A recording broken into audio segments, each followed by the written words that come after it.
cobraron, creo, denme por bueno, estoy recordando de memoria, 5 millones de pesos. Pues todavía estamos pagando las tropelías de la guerra civil de reforma de sus tatarabuelitos, de haber traído a Maximiliano, también dejó endeudado al país. Entonces, ustedes lo que son, pues son una pandilla de hipócritas. Vienen a decir aquí con una dulzura infinita que aman al pueblo y lo odian. Son racistas y clasistas. No han tenido. A ver, en los gobiernos del PRI, del revivido zombie de Cedillo, ¿qué beneficio tuvo para el país? La matanza de Acteal de 45 indígenas, la matanza de Aguas Blancas de 17 campesinos, la matanza del Charco, 10 indígenas y un universitario. Regaló ferrocarriles nacionales, dijo que iban a ser los más modernos del mundo. Están rabiosos contra el...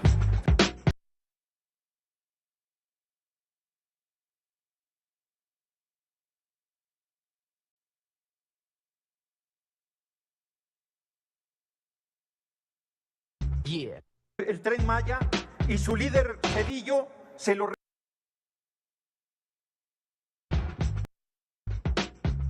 This is for the raza.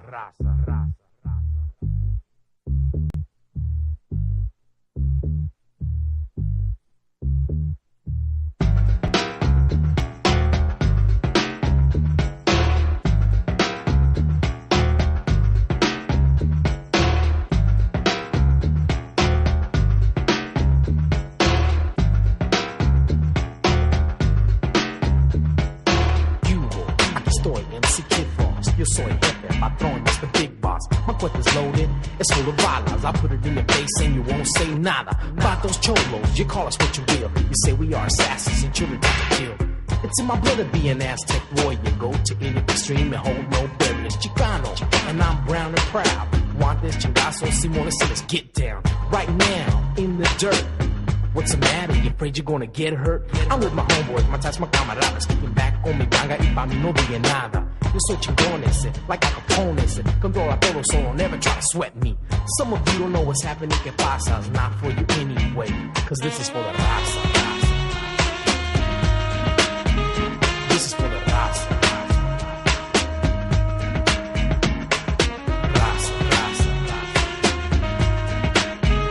This is for the raza. The foreign tongue I'm speaking is known as Galo. Y sabes que loco, yo soy muy malo. Tú no sabes nada, your brain is hollow. Been hit in the head too many times with a follow. Still you're trying to act cool, but you should know. You're so cool that I'ma call you a culo. You're just a peewee, you can't get none ever. You're on the level. Your own body doesn't back you up. They just look at your ass and call you a poo butt. And so I look and I laugh and say, ¿qué pasa? Yeah, this is for the raza. Hey, homie, I'm getting tired of dudes just getting over on the raza.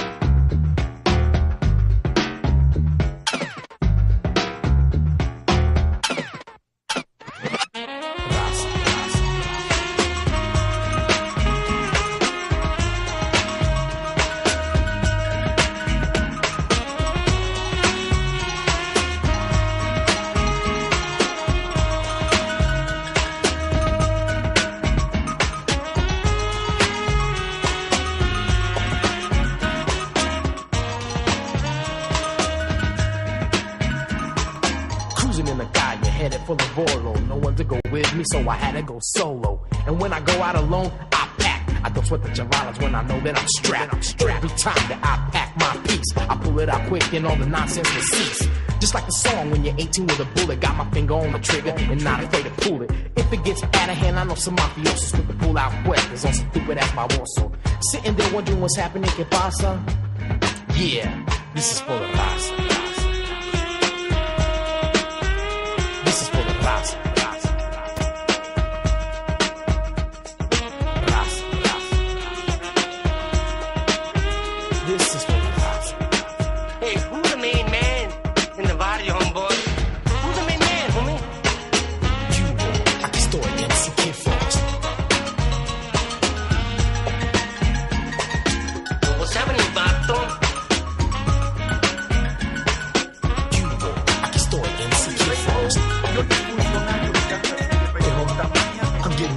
do is just getting over it. Al más grande presidente de la historia reciente del país, el compañero presidente López Obrador.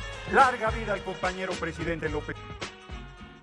This content does not belong to Bible Chronicles or claim this intellectual property. The content provided today has and always will belong to the content owner.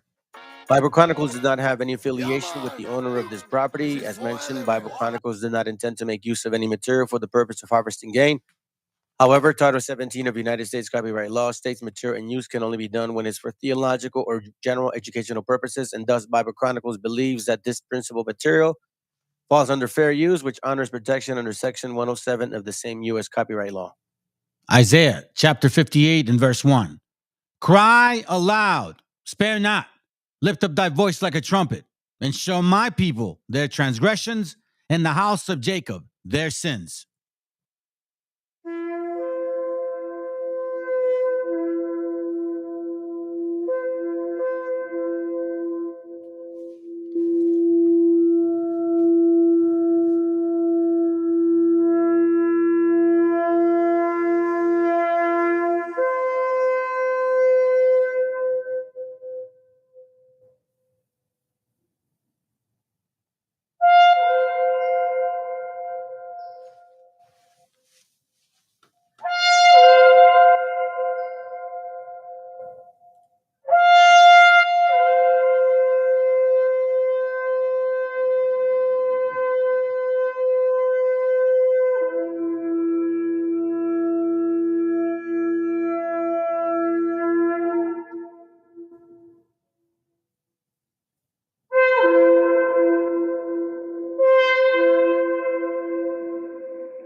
Oye, que estamos aquí.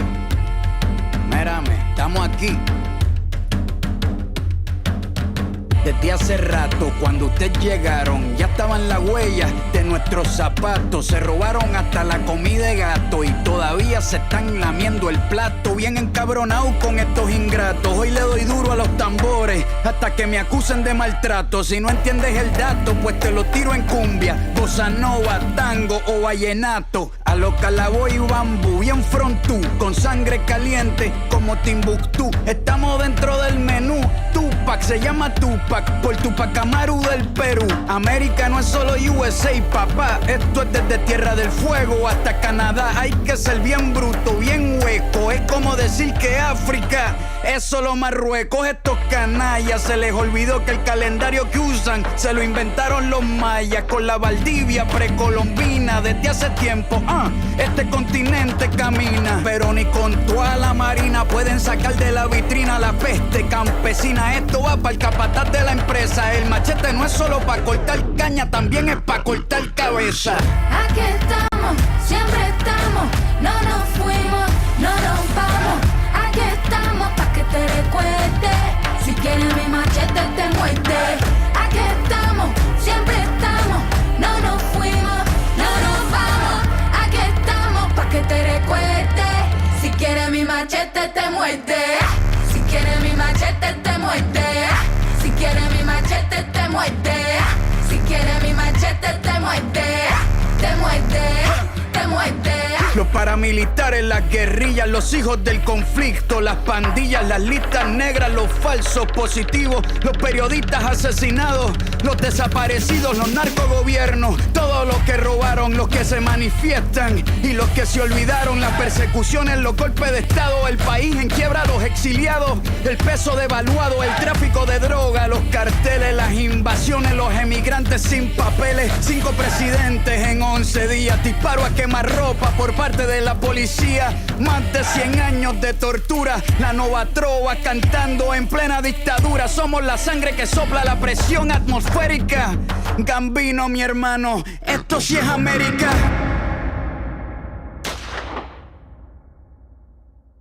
Aquí estamos, siempre estamos, no nos fuimos, no nos vamos.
All right, we're good. Oh, that's right. That's right. One thing I did forget. Good morning, family. Gula, Town Chronicles. I like your show, bro. I like your show. And I like how you do things because people are like very short. You know, in computer world they call it RAM, remote access memory. They have a lot of remote access memory, meaning temporary. You know what I'm saying? Like very like hurry up because I gotta go. You know? Hold on, let me look over there. So I think it's good what you do, bro. You keep doing it. As it's quick messages.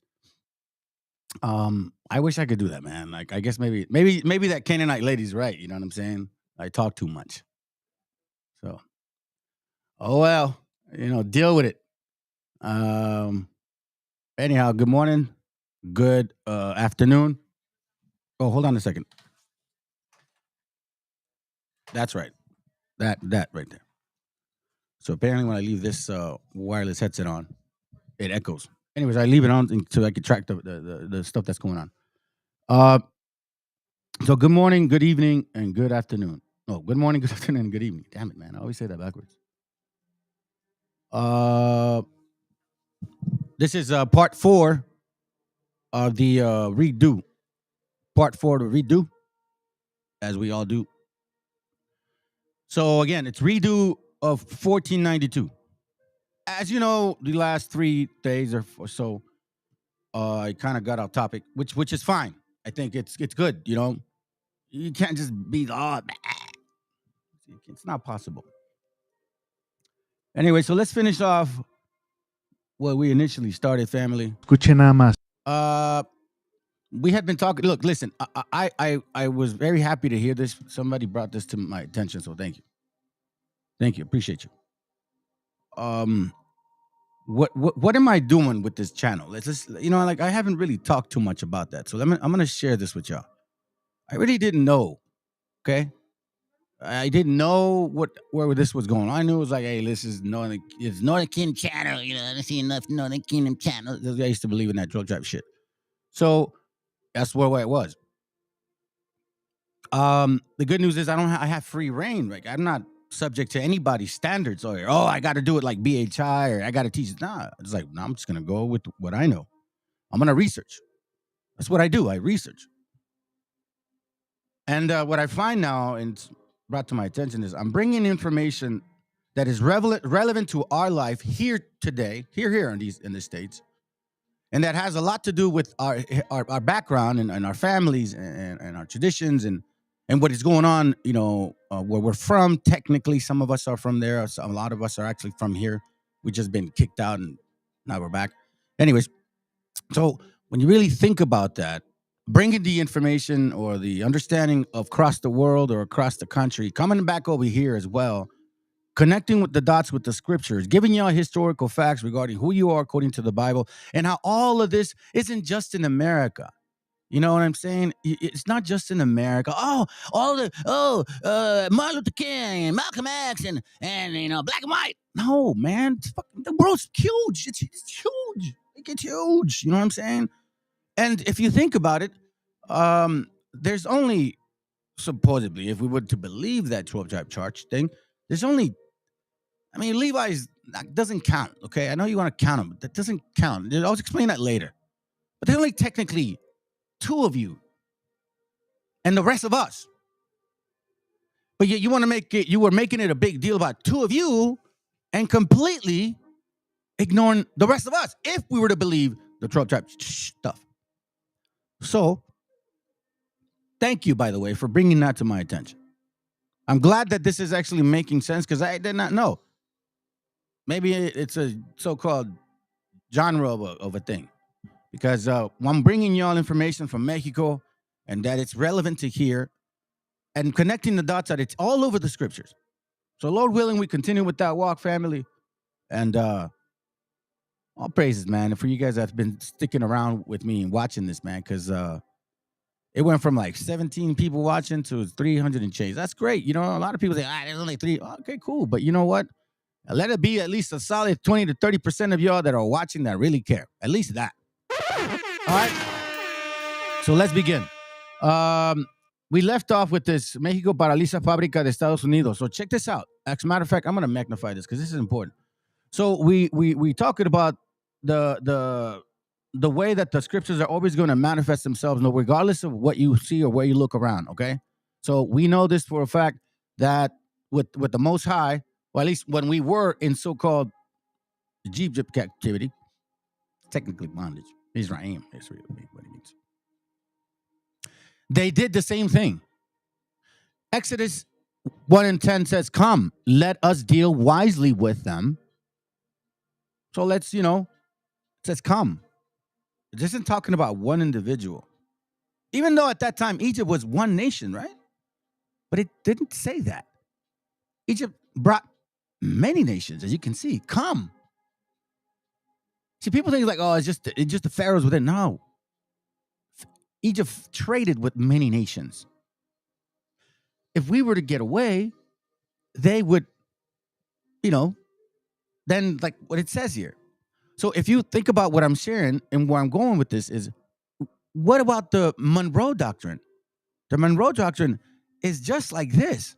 Come, let us deal wisely with them, lest they multiply, meaning lest Mexico, Central, South America, all of them, like they've been trying, connect. And maybe Russia or China want to deal with some kind of investment, so to speak, right? So now they say that the threat is Russia and China. They say that that's the threat. Family, I'm going to tell you something right now. That's not the threat. You're the threat. Okay. If you want to talk about it on an economic level, that bullshit that people believe in, we can thrive together.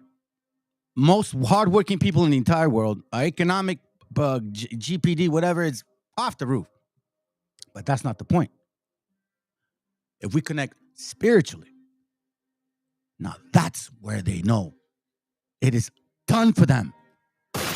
Come, let us deal wisely with them, lest they multiply. And it come to pass that when there falleth out any war, like, for example, we see right now, nobody is on your side anymore. If they were before, you had the actual opportunity to bend their bow and twist their arm, the coup d'etat and the CIA and the FBI, right? So come, let us deal wisely with them, lest they multiply and come to pass that when there falleth out any war, they join also unto our enemies. So what are people saying? Oh, they got Hezbollah, what is Hamas up in Mexico. Oh, now they got Chinese people up in Mexico. No, they got Russians in Mexico now. They're saying that. In case you guys don't know.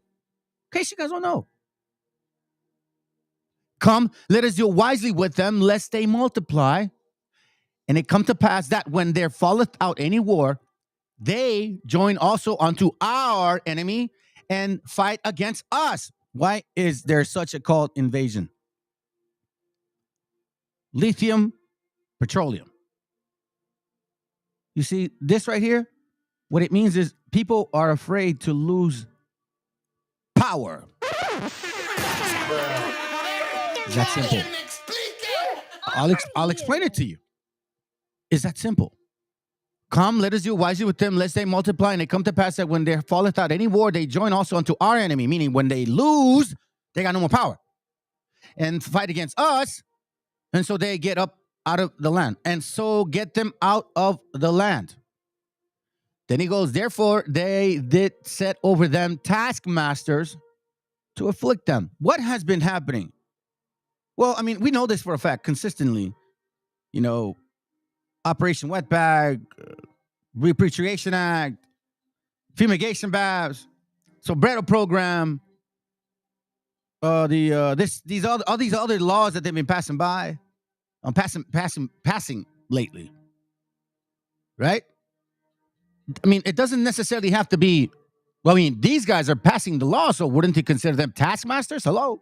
Therefore, they did set over them taskmasters to afflict them with their burdens. Remember Daniel? Remember what Daniel says? Don't forget what Daniel says. I think it's Daniel, what is it? Shoot, what is it? Daniel 7:25, I think. I can't remember. Give me a second. Yeah. Let me use this one because I think it's the next verse. This next chapter. Daniel 7. You know what? Let me go to the next one. I was meaning for the next one more. It says here, Daniel 8:25, and through policy, also, he, and this is a group. Don't believe that it's just one person. He shall cause craft to prosper in his hand, and shall magnify himself in his heart, just like Deuteronomy 28, 43, I believe, or 44, 43, where he says that he will, the stranger shall get above thee very high, right? And thou shalt come down very low. So it says here, and he shall magnify himself in his heart, meaning he shall believe he's much better than you in his heart. And by peace, so-called laws, shall destroy many. Isn't that what's going on? Taskmasters, correct? Taskmasters. I mean, unless you guys are thinking this is a joke, it's coming to life now. I've been saying this at my house for quite some time, and my wife's like, "You were correct." I said this to somebody 5 years ago, like, you know what, man? You guys are the people of the Bible, and I'm telling you, they're going to come after you guys, and look at this. Come, let us deal wisely with them. Let me deal wisely with them, lest they multiply, and it come to pass that when they falleth out any war, they join also unto our enemies and fight against us, and so they get up out of the land. Therefore, they did set over them taskmasters to afflict them with their burdens, like, for example, the law in Florida. Get out of here, Beaner. No illegals here. And if you're transporting an illegal in your car, you're going to have an arrest record too. And they built for Pharaoh's treasure cities, phantoms, and Ramses. See, but at the same time, you hate my gente, but you want them to labor for you. But the more they afflicted them, the more they multiplied and grew. Tell me if they're not the truth. Who am I? You. I'm an Israelite. Anyways, so check it out. I mean, I don't know. You know what I mean? I'm not saying. I'm just gonna mention, like, me. And I have 2.5-year-old, and I'm almost. I'm saying they afflicted them, but yet they still multiply. Pay attention. Que el presidente se lo quiere dejar a los chinos, o sea, ya norteamericana que sigue explotando.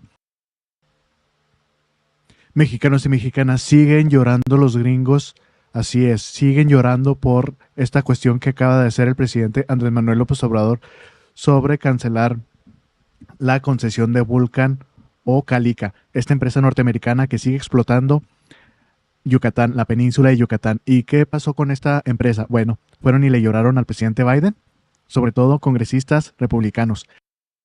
See, family, you see how the Pharaoh's like, you know what? Let us deal wisely with them, man, unless they multiply. So they're dealing wisely with people right now. Pay attention. Así es, esta empresa, como todas las empresas en Estados Unidos, las empresas grandes que donan a políticos, pues obviamente ellos están a sus pies. Bueno, después de que el presidente, pues ahora sí que los denunció en la mañanera, pues de todo el acusado que están haciendo, pues fueron y le lloraron a los políticos, a estos republicanos, y fueron y le lloraron a Biden. Ahora sí que así andan esta empresa, pues diciendo que los están maltratando, etcétera, etcétera. Bueno, hoy le preguntaron al presidente cómo va esta cuestión de Vulcan, si cómo sigue el papeleo, porque el presidente dijo, miren, para que se solucione esto, pues yo les ofrezco cierta cantidad, lo justo, para que dejen de explotar todas estas maravillosas tierras que hay en Yucatán. Ahora sí que es un... As you guys remember the class before, and even in the past, I've showed you the concrete that you got here in America is coming from Yucatán.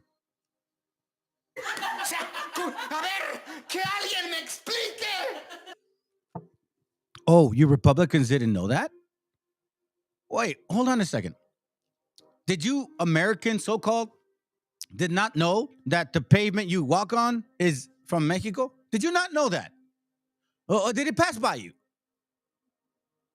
I hear you complaining about the same people that provide you a lot of shit. Excuse my language. Sometimes I will get out of hand because I do care. I mean, listen, I'm just a fair person. I like to just be fair. All right? I've always been that way. I must have been like 21 years old, man. I had this sales job for the first one, right? And I was supposed to be an assistant. And I had a responsibility to issue leads to people. But I had a good friend that worked with me, and he's like, "Hey, man, you're gonna hook me up, right? Because we're homies." And I told him, like, "Listen, man, I know we're friends, but I just want to be fair, bro." I was straight up with him like that. And people respect you for that. Why wouldn't you be? Because if I'm not fair with everybody, then I'm not gonna be fair with you. You can't be selective with that spirit. Thank God I don't have it. Anyways, let me continue, man. I need to stop doing that because sometimes I get into these conversations and I forget my point. Let's go. Paraíso, lo están explotando. Hay un ecocidio y ellos siguen explotando todas estas áreas. Pero bueno, por esta cuestión, ahora que imagínense qué están diciendo. Escuchen nada más que el presidente se lo quiere dejar a los chinos. O sea, ya se volvieron locos los de Vulcan, los de Calica. Pero bueno, vamos a escuchar qué fue lo que le preguntó al presidente y qué fue la respuesta sobre esta cuestión. Vamos a escuchar al presidente.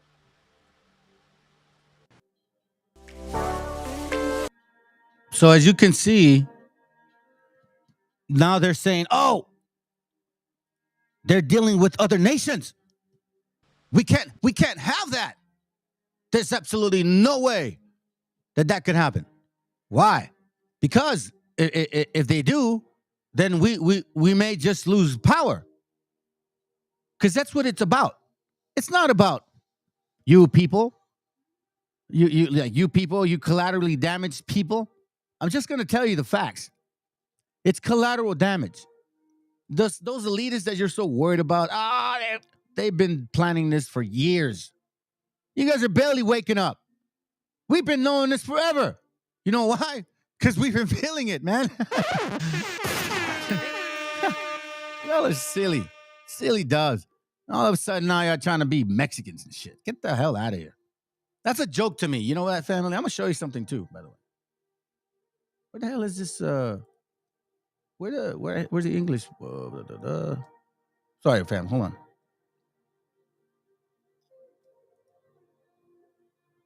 I don't know why it does that. Mexicanos y mexicanos. All right, so let's listen in. Check it out. All right, here it goes. So now, remember the point. Remember the point. Come, let us deal wisely with them, lest they multiply, and it come to pass that when there falleth away any, that when there falleth out any war, they join also unto our enemy and fight against us. Remember what I'm trying to show you, that your experience is clearly here. It's been here the whole entire time. By the way, good morning, Jeremias, buenos dias. Hey, what's up, Juan? Good to see you here, bro. Hello, I'm here. I'm here. Attention. Hold on a second. A ver. Jeremías. Sí. ¿Cómo decían Jeremías? ¿Cómo decían en México cuando llegabas a la clase? they like make you raise your hand. Here, aquí, or something like that. Can't remember.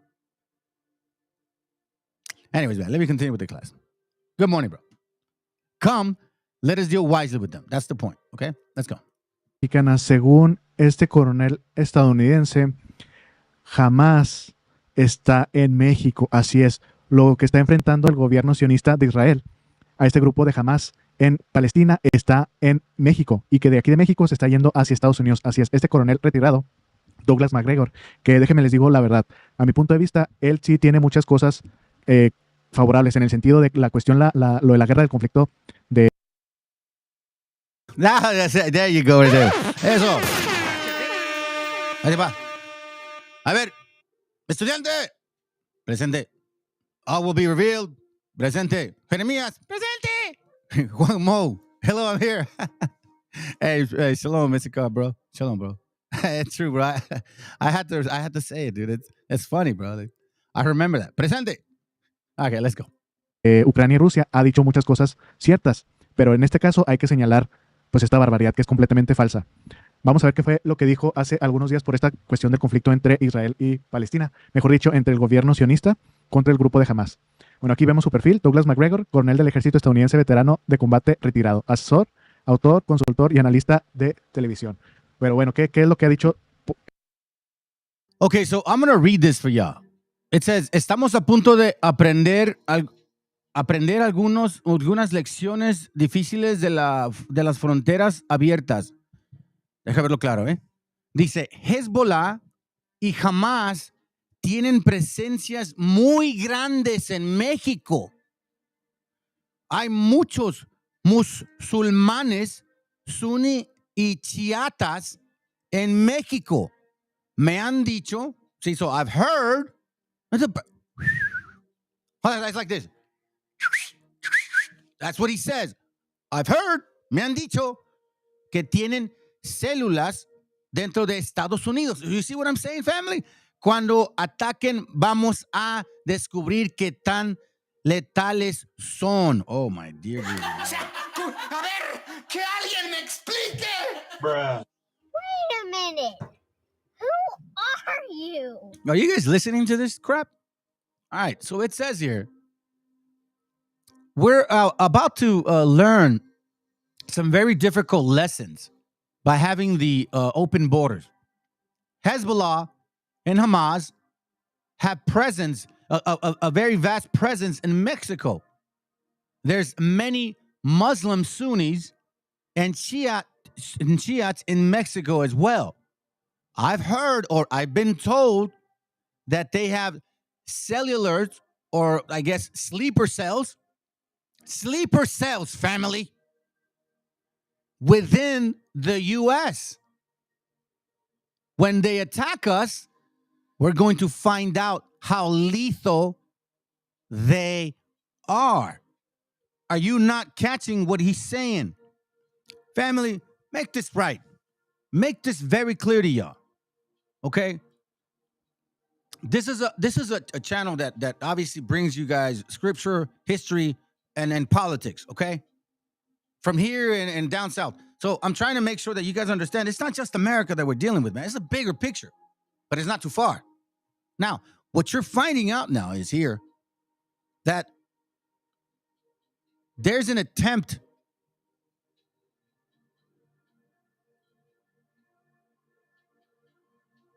to deal wisely with y'all.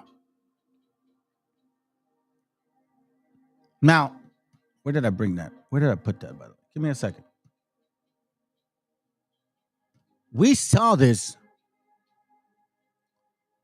not too long ago either, which was 70 years ago. Okay? Now, if you think about the consistent, did I bring it? Let me see.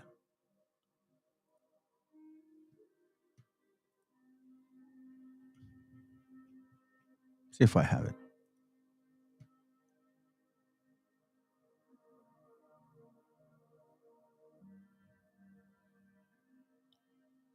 I find this very interesting because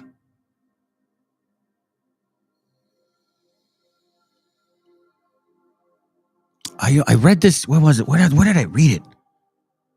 Oh, wait, hold on. Where did I read it? I read this book, I think it was last night. And it was talking about, oh, that's right. Hold on. It was these books here. You see, at this time, in the Guerras de Castas de Yucatan, right? The oh, that's right. That's why I remember. Thank you, Lord. Thank you, Father. Thank you. Whoa, almost lost it for a second. I was trying to remember real deeply what I saw. So let me show you this real quick. I saw you guys these pictures. I believe I did. And give me a second. Where are you? Give me a second, family. I'm trying to find something for you guys. And sometimes I just kind of want to get into that. The thought comes in and they're pretty fast. they're fast, so you gotta grab it as soon as it shows up. You know what I'm saying? Here, let's just continue with this. All right. So here we go. I'll just continue with it and look for it. Hold on a second. Give me a second here. I don't put it in it. I don't like that there.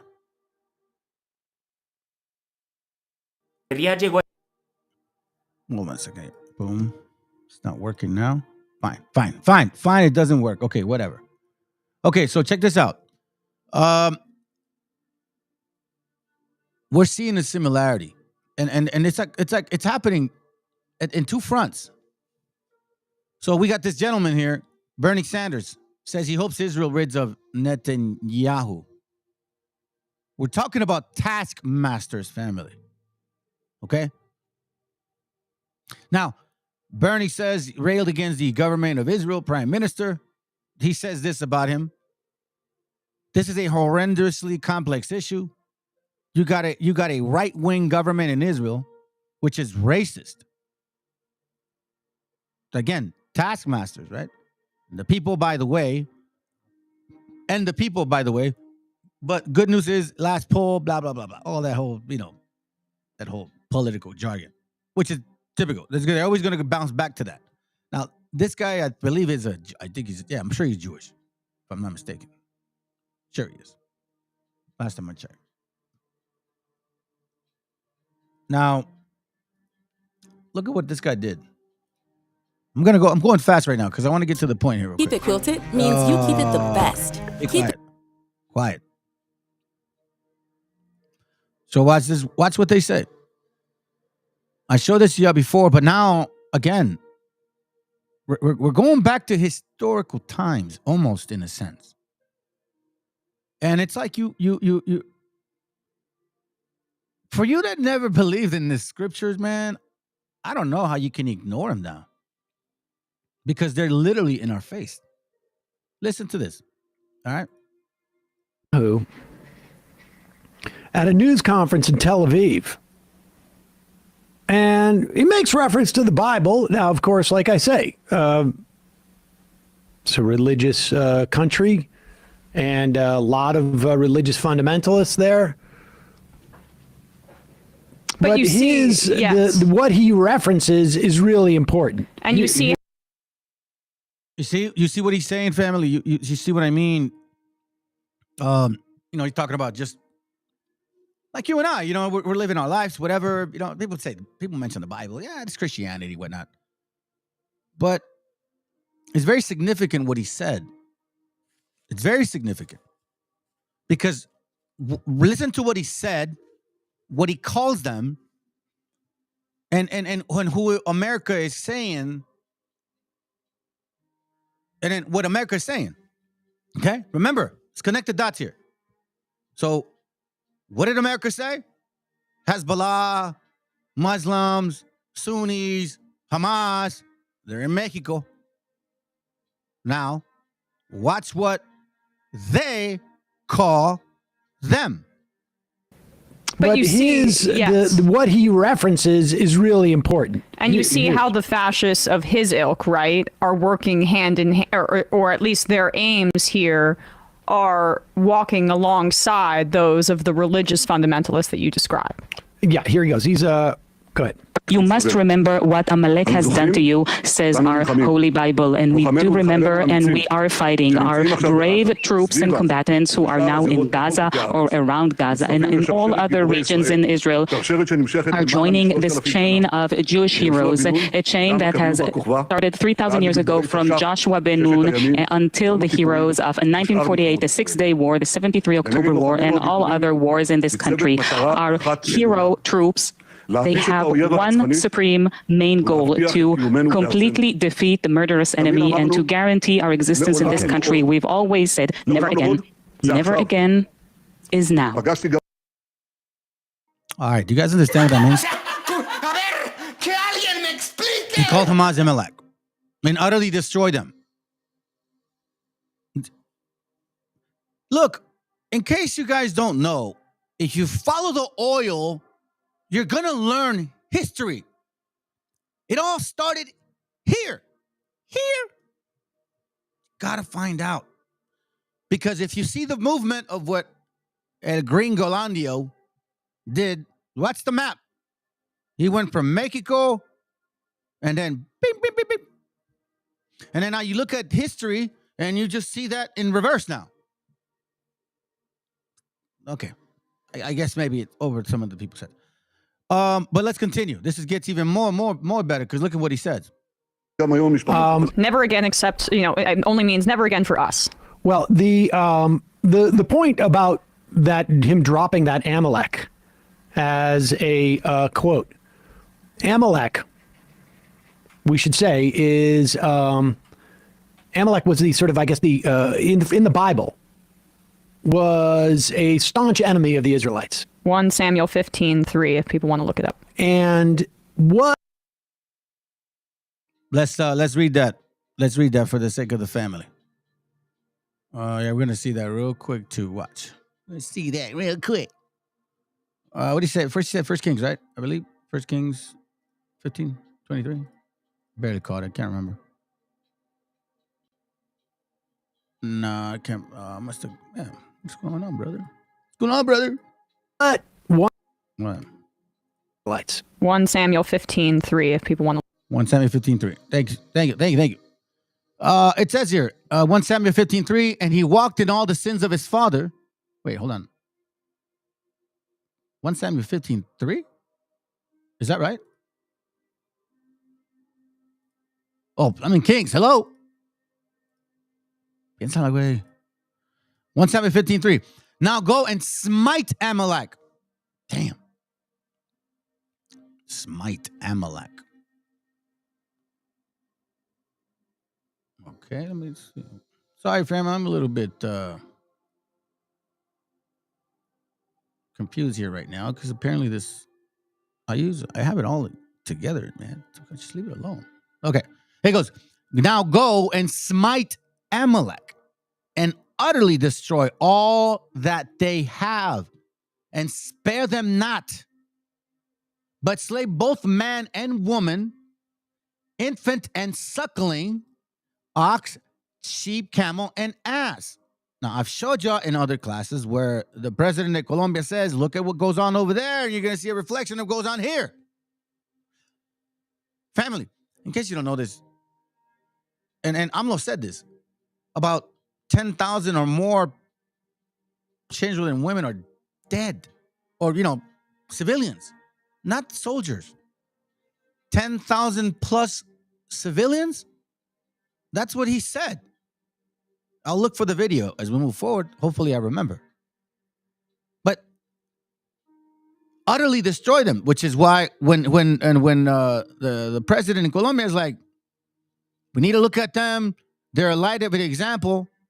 And then this exodus is going on. And now they're saying, oh, Hamas is in there. Oh, Hamas is in there. Muslims are in there.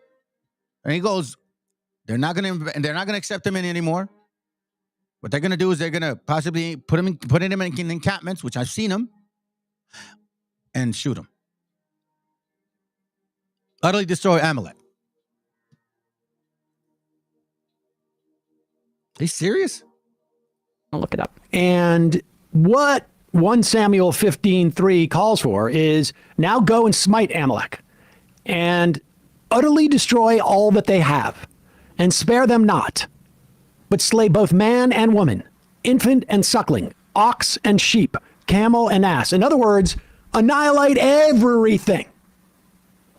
So when he drops this in, you must remember what Amalek has done to you, says our Holy Bible. He's not just saying, he is saying that our mission is to go. Now, maybe it isn't. You don't want to wait and find out after the fact. And it's certainly the behavior up to this point is consistent with that. But what he is saying to a huge portion of his government that keeps him in power, explicitly, they all know, they don't have to look up what Amalek means. They all know exactly what it means.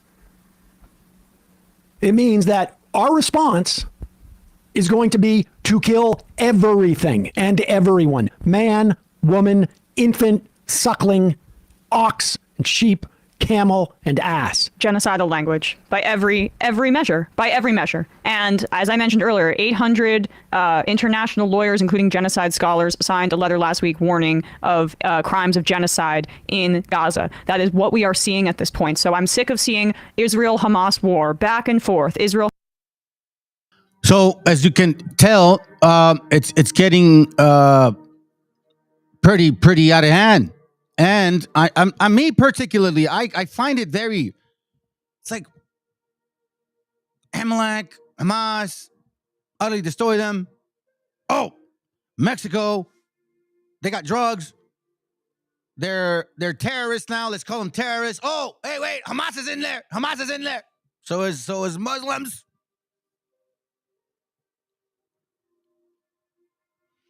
Listen, I don't follow politics.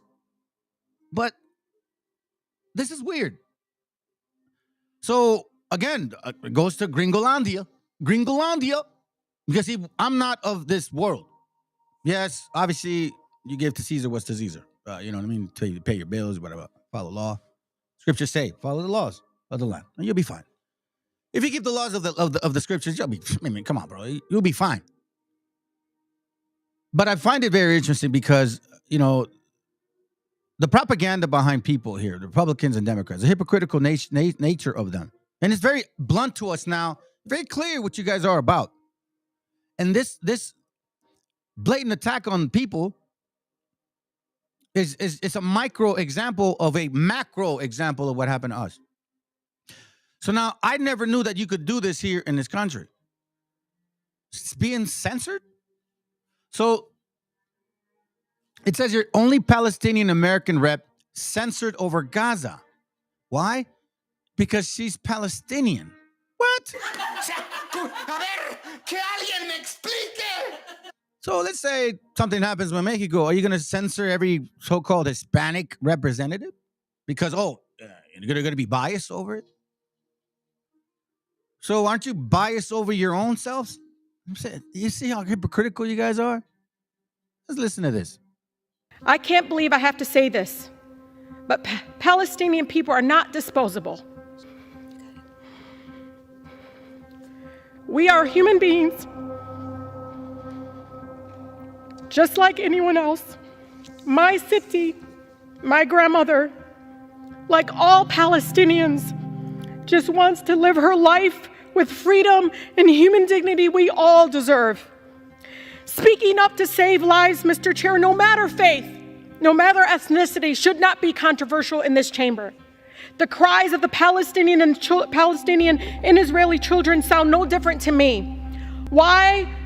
What I don't understand is why the cries of Palestinians sound different to you all.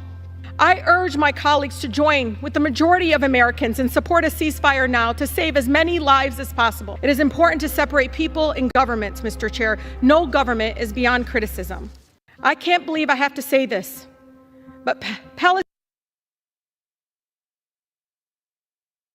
Hamas war. That's not what we're dealing with. And when, Hamas, the central claim about why Hamas is not a group that should be supported, certainly, and the terroristic acts that they committed should be universally condemned, is that Hamas calls for the eradication of Jews.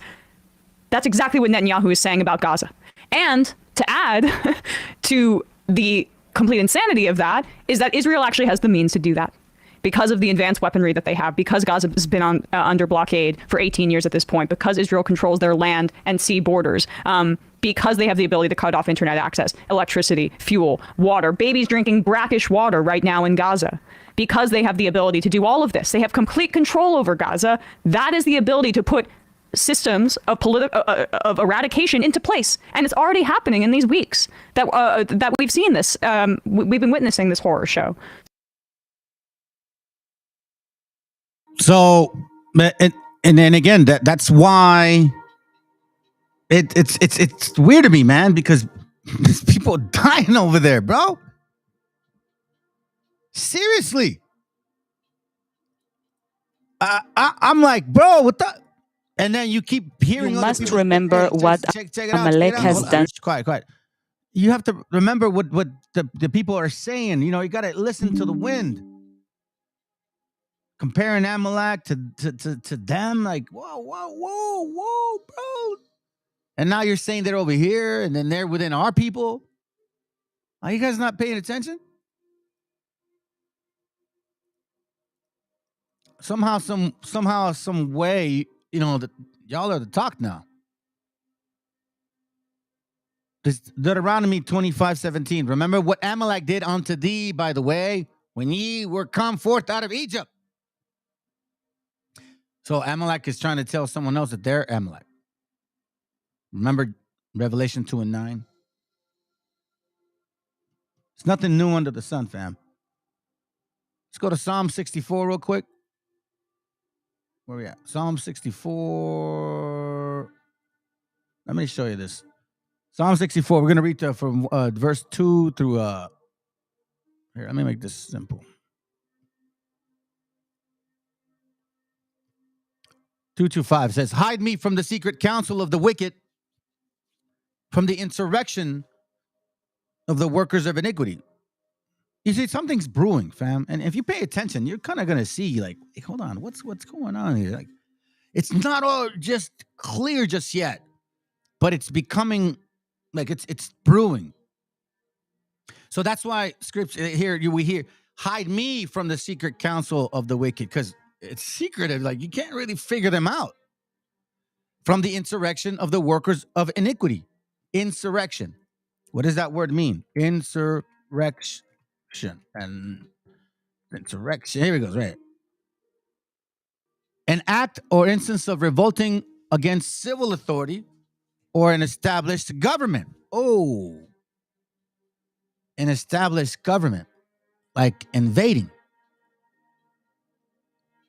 Who whet their tongues like a sword. Meaning that they sharpen it. Actually, no. Let me look at the word. No. I misunderstood that. What does the word mean? What?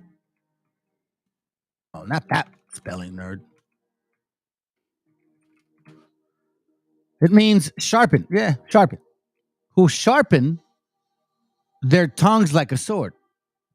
Right? What are they saying? Hamas is in Mexico. They got sleeper cells here.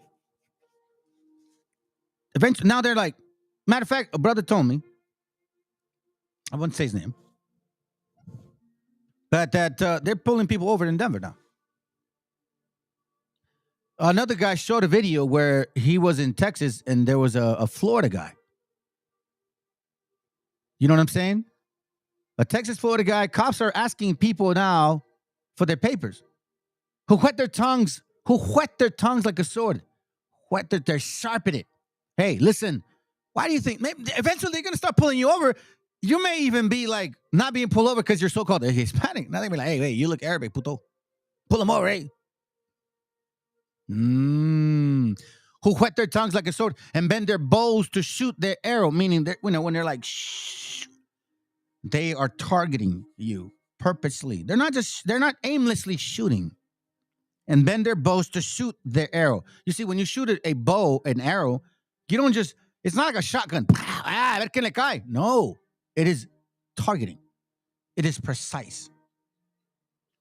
And fear not, meaning they don't care about whether you're a man, woman, or child. They encourage themselves in an evil matter. Listen, they're selling fentanyl. They're bringing in drugs. They're murderers. They're rapists. And some, I believe, are good people. I'm sorry, let me go back to verse 3. I like this. Who whet their tongues like a sword. Now, when you have a sword, that cuts you, family. Yeah. Going from checking for green card, man. Exactly, bro. I remember. Hey, remember the old school movies? Los tres hermanos. What were they called? What was their names? God, they're famous, bro. They're like famous Mexican actors. They were doing movies about border patrols always, like the gringos and people. Yeah, racial profiling. They already doing it. But when you actually sharpen your tongue like a sword, think about it, family. When you sharpen a blade. All right, so okay, let's say a blade's not sharp, and if it's dull, it has a hard time cutting you. But if you sharpen a blade, that thing will cut you real quick, like real quick. Ah, damn! How many times you get cutting your finger when you're chopping up vegetables? Who whet their tongues like a sword, meaning that when they cut you or when they shoot you, it's not gonna be, it's okay. No, it's gonna be painful. By them taking somebody that's related to you, supposedly because they're illegals, that's painful. That they shoot in secret at the perfect. Who is he talking about? Those that are just, trying to be nice people? No. They understand what's going on, and this is when they're going to start pressuring you guys a lot. Suddenly do they shoot at him, and fear not. They encourage themselves in an evil matter. They commune, meaning they gather together, of slaying snares privily. Oh, it's a fentanyl. It's just the way they are. They're animals. They're savages. Remember the song from Pocahontas? Savages, and scale up. They've been calling that, and now they're calling them savages. They commune of slaying snares privately, meaning in secret, they're going to set traps. So, all of a sudden it's fentanyl. It's because of this. Oh, now it's Hamas. At the end of the day, we understand now why. Remember at the beginning remember Exodus 1:10. Don't forget. It's power. Come, let us deal wisely with them, lest they multiply and join with the enemies. But they don't want you to be with the enemy, supposedly, because they'll lose power. So they encourage themselves in an evil matter. They commune of slain sinners privily. Say, who shall see them? You know what? Let's do this. Let's do that. Let's set them up like this. Let's pass these laws, like Daniel 8:25. They search out iniquities. Okay, iniquities. What does this mean? Iniquities. For you that want to know, for you inquiring minds, right, bro? Immoral, glossy, unfair behavior. Just like the brother that came the other day trying to say he wanted a debate, and he goes and celebrates Christmas. They search out iniquity. The way that they weaken you is by keeping you in sin. And by keeping you in sin, they keep you distracted. And by keeping you distracted, they accomplish their diligent search. Both their inward thought of every one of them is deep. Of them, the heart is deep. Meaning they really, this is a nation, not just white people. Let's get that right. It ain't just white people. This is a nation that thoroughly thinks about what they're going to do. Why do you think they have a think tank? A think tank. You think it's just weirdos? Nah, we already know now. Got him. Well, hold on a second. Gotcha, bitch. That's right. We do. Gotcha, bitch. Hold on a second. Gotcha, bitch. I'm going to show you now. I'm going to give you a little bit of different here. What? Let's. No, that's not it. I don't have time for that one right now. Give me a second. There, right here. So again, what was written aforetime was written for our learning, that we, through patience and comfort of the scriptures, might have hope. Let me see what you guys got. Oh, bam. Hey, shalom, Julio. It makes me glad seeing more of our gente in the chat. Love y'all. Hit the like button. Yeah. Hey, listen, the like button thing, by the way, it's not like for, look, I feel good. It's just like, it's because the algorithm, they call it algorithm. Just what they call it. I don't want to sound smart. It's just what they call it. The system, the matrix. When more people like it, it's like, oh, hey, let's suggest it. Now, I'm going to tell you this right now. This channel gets the views taken away and gets likes taken away too. They do that, by the way. I'm just letting you know. I'm not lying. I'm telling you. I'm not. Let the Most High punish me if I'm lying. They take the likes away. It's just a little channel. Racial profiling, yes, sir. Going from checking for the jab card to green card. Damn. Propaganda, they planted the seed for our future oppression with their little suggestions here and there, and just repeat it over and over. Sometimes it makes years of the same repeated propaganda. Oh yeah, it's a progressive thing. If you think about how long it's taken to get to this point, remember they have but a short time, and at the end it's going to be when they're going to squeeze really hard because their time is done. At the end, they want power. That's what they want. Let me see if I could just, before I start this video. Oh, no, that's not it. I want to read this to y'all so we don't forget. They search out iniquities. They accomplish a diligent search. Both the inward thought of every one of them and the heart is deep. Right? Goes back to the beginning. Come, Exodus 1 and 10. Let us deal wisely with them. Wisely. That they shoot in secret. They search out iniquities. They do a diligent search. They sharpen their sword. They whet their tongue. They aim at the bow and arrow. And they make sure that they cut you very, very precisely. Come, let us deal wisely with them. Why? Lest they multiply and it come to pass that when there falleth out any war,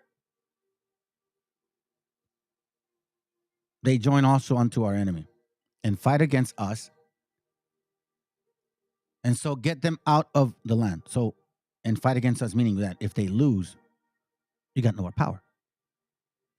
So in secret, they shoot. Now, I'm going to show this with y'all. And this channel here, facts tell, stories sell, family. So what I'm trying to do is show you guys that history repeats itself. And this is nothing new.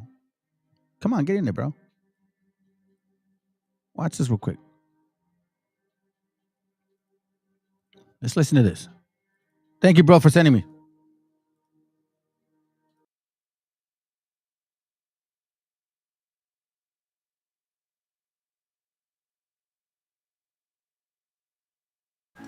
Dexter, I'm impressed. For a man with no videos, this man's cooking with gas. Look, Spain came in 1492. England came in the 1600s. Hey, that's 100 years. 100 years. Is America the same as it was 100 years ago? No, of course. See, so of course you had black people, black Moors here before the English got here. See, you're just kind of mixing history. See, it was Spain who shipped them out and shipped them over here. It was Spain who shipped them out and shipped them over here.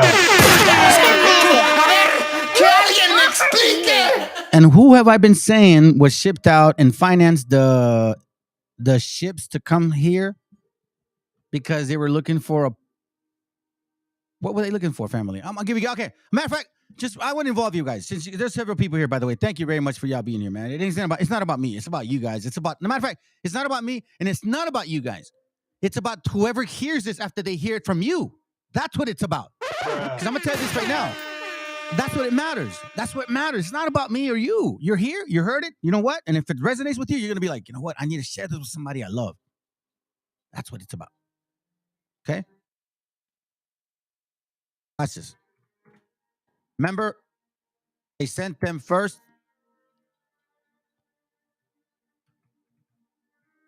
He says, what did he say? Let's listen to this again. So, of course, there were Moors here. Black people, black Moors here before the English got here. See, you're just kind of mixing history. See, it was Spain who shipped them out and shipped them over here. Who did Spain ship out? Who did Spain ship out? Right? We know who Spain shipped out. The so-called Jews and the Moors. No. I've been telling you guys, been connecting these dots since almost 2 years now. I've been telling y'all for this time, but nobody wants to listen. All of a sudden, people want to invent it. Whatever. These guys have been saying it for some time. They just weren't really putting some of these things together. But now all of a sudden you care? Why? Because Hispanic people are now mentioning it? That's why. So now you guys are fighting really hard. Listen, family, y'all need to get ready, man. Because these people want what you have. They want what you have. Why do you think they want to say, oh, they're Mexicans now? They want the curses to apply to them. I'm telling you, I told you guys, when you create a history to match the Bible, then you can make and justify that it's prophecy. I've been telling you this. These are Habakkuk 1 and 8. It's them. It was them. It was the black conquistadors. Habakkuk 1 and 8. I'm going to read it to you right now. I'm laughing because I'm full of joy. Listen. Dexter, I'm impressed. For a man with no videos, this man's cooking with gas. Look, Spain came in 1492. England came in the 1600s. Hey, that's 100 years. 100 years. Is America the same as it was 100 years ago? No, of course. See, so of course you had black people, black Moors here before the English got here. See, you're just kind of mixing history. See, it was Spain who shipped them out. Spain shipped them out. So now let's get a perspective, a visual of what that means to us. Let's go. You guys are familiar with this.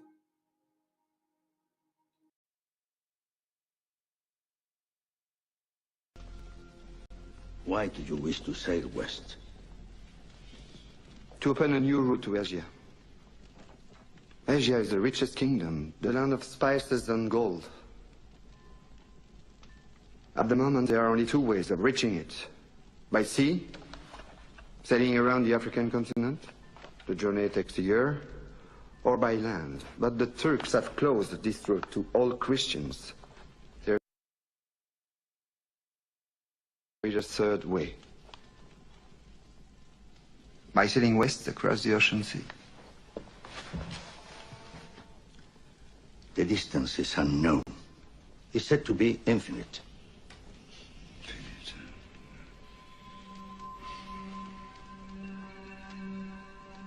Superstition. I believe the Indies are no more than 750 leagues west of the Canary Islands. How can you be so certain? The calculations of Toscanelli, Marin de Tir, Esdras. Esdras is a Jew. So what's worse? 2 minutes, and already you're a dead man. For telling the truth? Yes. We are burning people for less. The men you're about to confront have no emotion. And shipped them over here. So, of course, there were Moors here. Well, and if you were here for 100 years, all those generations, you would eventually think that you've always been here. Just think about it. 1492, 1600, 100 years.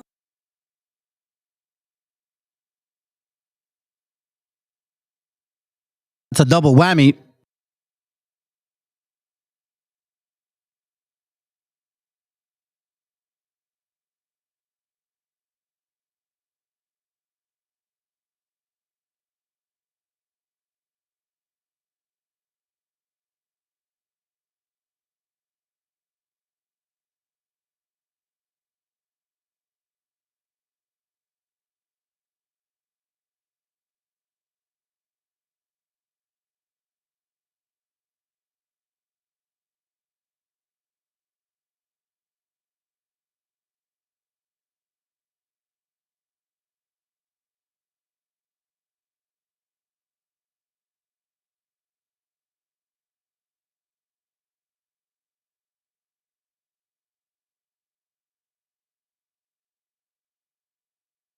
Thank you, sir. Appreciate it.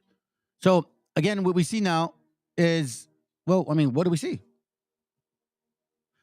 Holy Roman Emperor, 1122, 1190. Now, this is in the 1200. So 1200. So let me clear this up. When people say 13th, 14th, 15th century, it doesn't mean like in the year of the 15th. It means the prior year. So, for example, the 16th century is 1500 through 1599. The 17th century is 1600 through 1699. So that's what this is in the 12th century. 13, 14, 15. 13, 14, 15. 300 years prior. We see black kings. Blackity, blackity, black. Which is okay. But these are not Israelites. He became king of Italy in 1155 and was crowned Roman Emperor of Pope Adrian IV on June 18th, 1155. And was crowned emperor, Roman Emperor by the Pope. Wait a minute. Who are you? These guys are the ones that call themselves Jews here in America. Because the people here in America say that these are who they are. Oh, you didn't know that? You got to listen to BHIs, but not for the sake of learning. Please don't. It's just a warning. Remember, they search out iniquities. They do a diligent search. Come, let us deal wisely with them, lest they multiply. Exodus 1:10. So what I'm trying to do is show you guys, people don't want to lose power. There is something called black royalties. Oh! 2 years later, the term sacrum first appeared on the document in the connection with his emperor. Keep in mind, though, who wrote the papal bulls? So it makes you kind of wonder, right? Mm-hmm. He was later formally crowned of Burgundy at Ailes, 30 June 1178. Barbarossa means red beard in Italian. He was known as Kaiser Rotbart. Ooh. Kaiser is like Kaiser Permanente. And Kaiser is a Jewish name. We're getting closer now, aren't we? You know the book, the Negro and the Jew? Now remember, I don't want you to forget what we saw. I'm giving you history of the Saracenes. And if you're new to this channel, then you got to go back to my other channel, the other classes. Because I've been sharing this for quite some time now. This is nothing new to me. It's new to a lot of people. And somewhat not new to them, like the so-called Moors, but they don't know the Bible. So they were still limited. Before his imperial elections, Frederick was by inheritance Duke of Suabia. Holy Mother of Jesus. Who were the first dukes in the Bible? Anybody want to tell me? Anybody want to tell me who the first dukes of the Bible were?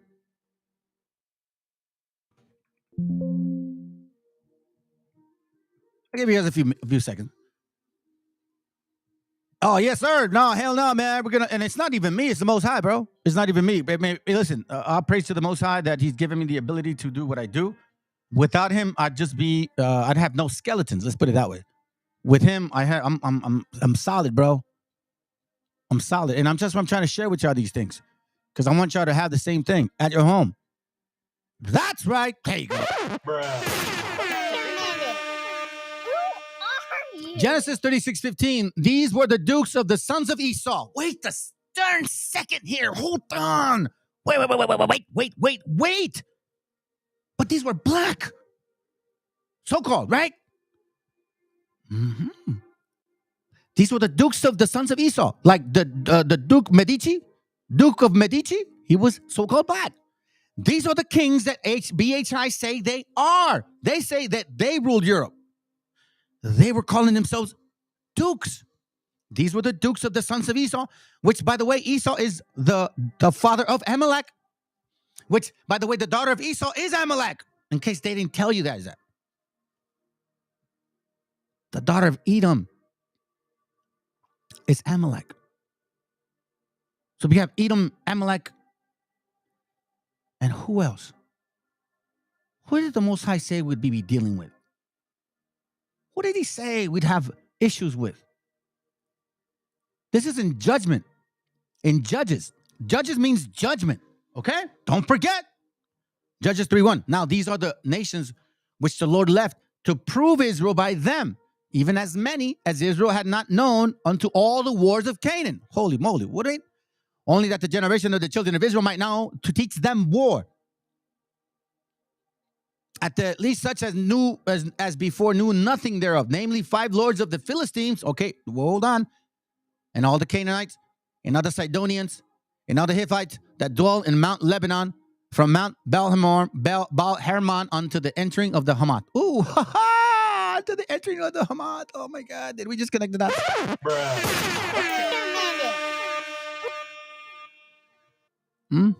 So it says, who else are we dealing with? Not just them. Kaiser. So we see connection. We see the Saraceni's, Mussolini's, the Jewishinis. Look, I'll show you. I got this book, and I showed this before. Nobody cared for it. You know what I mean? Nobody cared, man. Hold on a second. This one. Look, I've been telling y'all for some time. I've been telling you guys for some time, but no man me hace caso, güey. You know, like, it's Mexicana. He don't know nothing. He don't got woolly hair, Holmes. You know what I mean? Not like my homeboy. Not like my homeboy Judah. My homeboy Judah, he got woolly hair, Holmes. That's what you guys say. He's probably a conquistador. He don't even speak Spanish. That's what you think. A genealogical history, Jews and Muslims in British colonial America. 1, 2, 3, 4, 5, 6, 7, 8, 9, 10. Wait a minute. Who are you? 11, 12. This is the tree that you guys come from. And see, I knew, but you think I didn't watch you. See, I know Canaan loves to run from Joshua. That's not why I named myself Joshua. I had no idea. This is Most High's plan. The Jews and the Muslims in British colonial. You guys got to read this book. Here, I'll give you the link. Have it. Enjoy it. Don't lose sleep over it. It's not a big deal. But I want to show you. This is no joke. And these are no yokes. So let's continue. Before his imperial election, Frederick was by inheritance Duke of Swabi. He was the son of the Duke of Frederick II. Look. Hey, listen. Look at what they call this guy. Isori, a black Saracen giant. Now, if you guys forget, in case you do, I showed y'all that King James was of a Saracen from the Saracen bloodline, which is actually a horse and a guy riding with a sword in his hand. What a coincidence, right? Now check this out. Representation of black Saracen giant in medieval literature began with their Nagu found in the Pseudo-Turpin Chronicle of Charlemagne.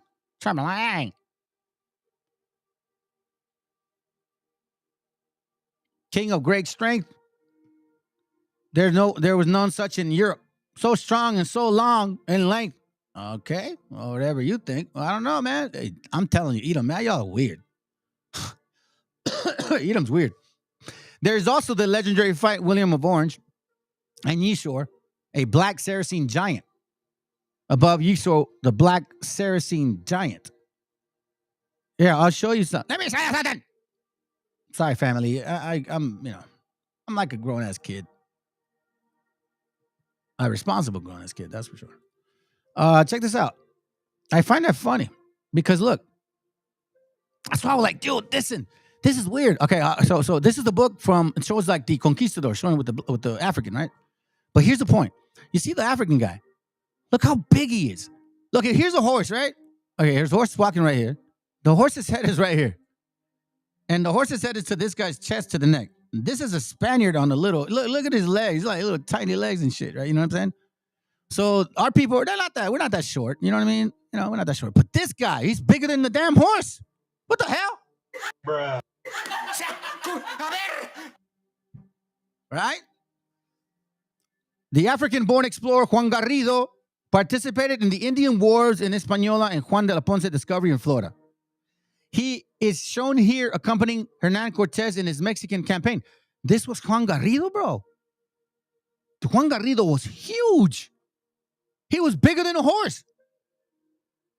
Black likewise appeared in the sea-roving Saracens in early Viking saga.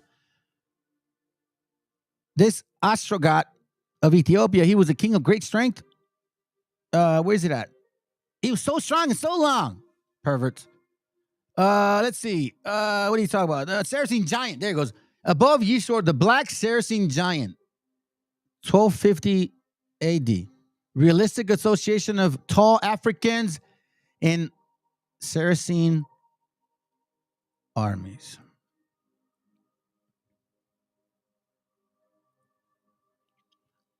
How was it? Just causing division against Southern Kingdom. I know. Hey, you guys can't hear me? You guys better hear me. Hey, Jeremias, you all right, bro? You can hear me, right? Okay. Yeah, that's funny, dude. I know. It's causing division, Holmes. Hey, you're causing division, Holmes.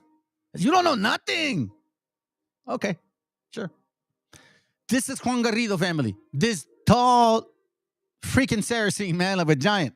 If you look, I was looking at the picture. I go, bro, that did they like exact? Look at his head. Look at his head, fam. Look at his head. Look at his head right here. You see his head's huge, huge. How big are these football players? How big are these basketball players? It ain't us. Remember when we were going into Canaan? Then some of our tribes were like, I don't know, man. These guys are big, Holmes. They're freaking big, Holmes. Like, cállate, way. Shut up. Just get in line. We'll get it done. It's funny. So we're connecting the dots, and somehow, some way, there's dukes involved. There's emperorship. There's Saracenes, and then BHI says that this is who they are. This is who they are. That's what they say. This is who they are.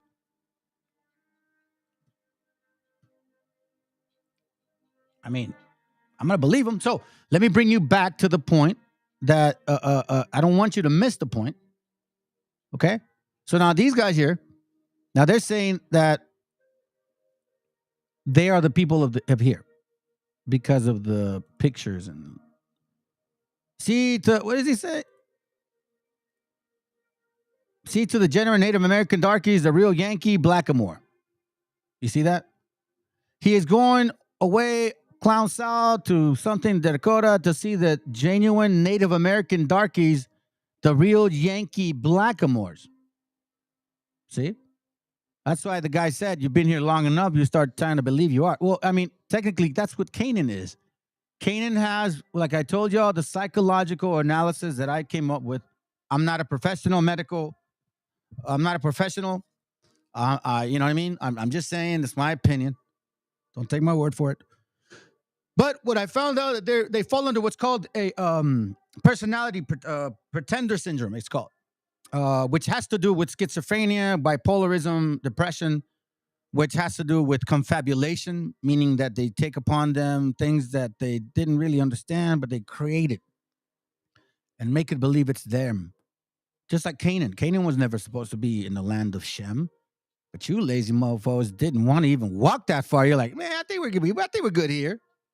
I don't want to walk that far. Even then, you prove who you are. Hey, by the way, Yakasha, in case you watch, man, later on, you know that person that comes up here every now and then, I guess been following your channel for some time, Yehudi, whatever. That's an example of like the analysis. You know how you said that she changes like names all the time? Yeah, it's bipolarism, schizophrenia. You see? Perfect example. I'm not saying. That's just my analysis. I mean, for you to think this,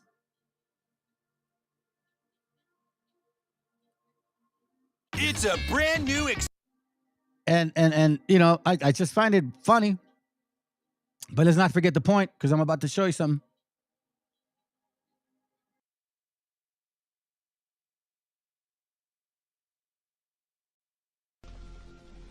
Why do you wish to sail west? To open a new route to Asia. Asia is the richest kingdom, the land of spices and gold. At the moment, there are only two ways of reaching it. By sea, sailing around the African continent. The journey takes a year. Or by land. But the Turks have closed this route to all Christians. There is a third way. By sailing west across the ocean sea. The distance is unknown. It's said to be infinite.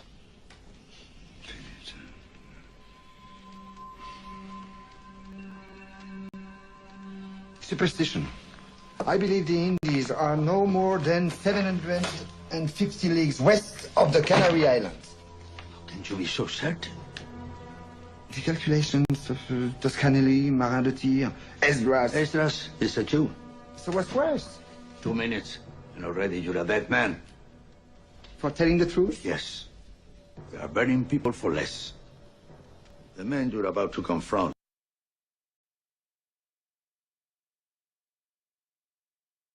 Wake up, Jacob. Here, I'll show you who real Jacob is. This is from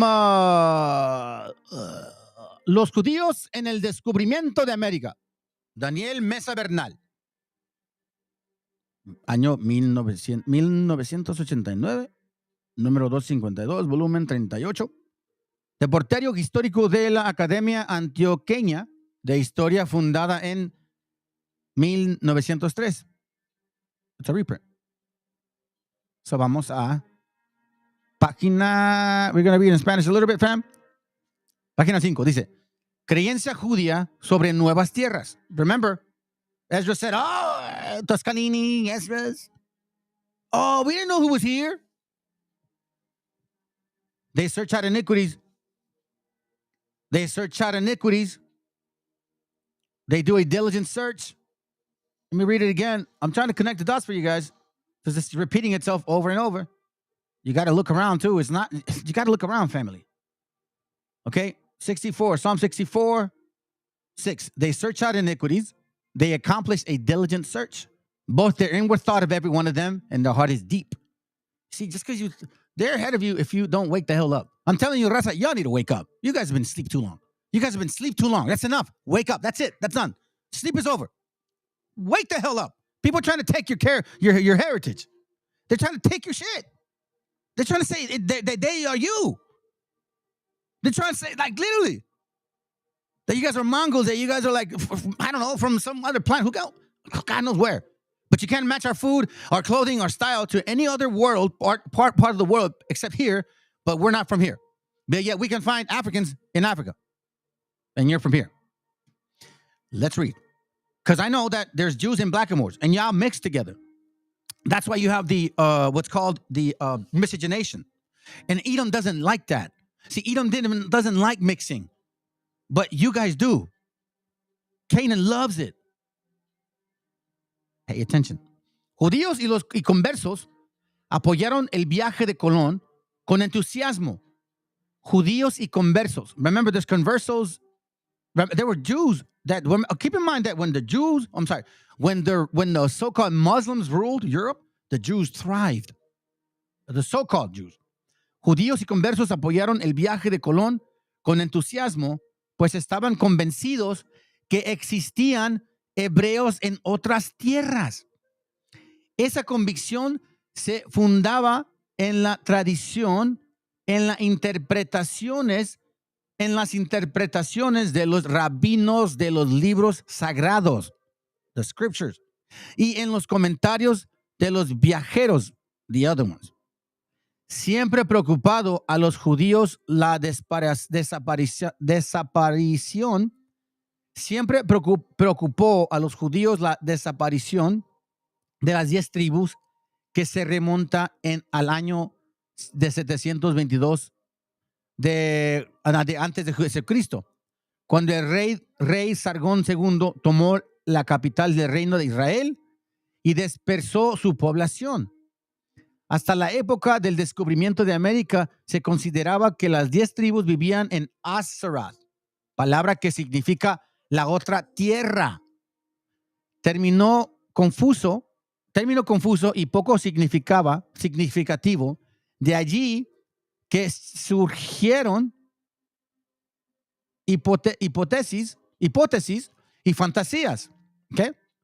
Comenta Vicente Risco que según el Talmud de Jerusalén había israelitas en lugar oculto, donde por especial providencia de Dios vino una nube y los cubrió para preservarlos de los pueblos extraños. Kind of like the movie, King Kong.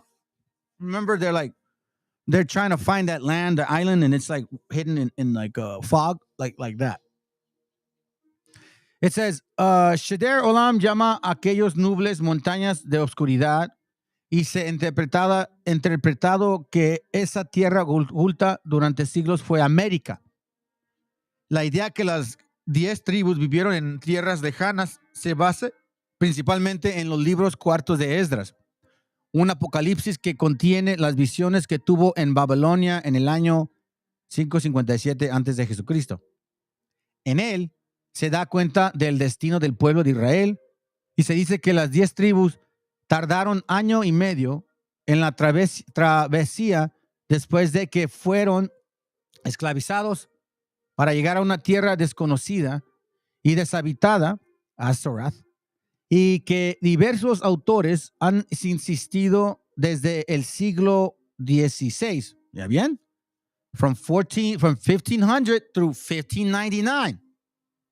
They understood this is what happened. Es el nuevo mundo.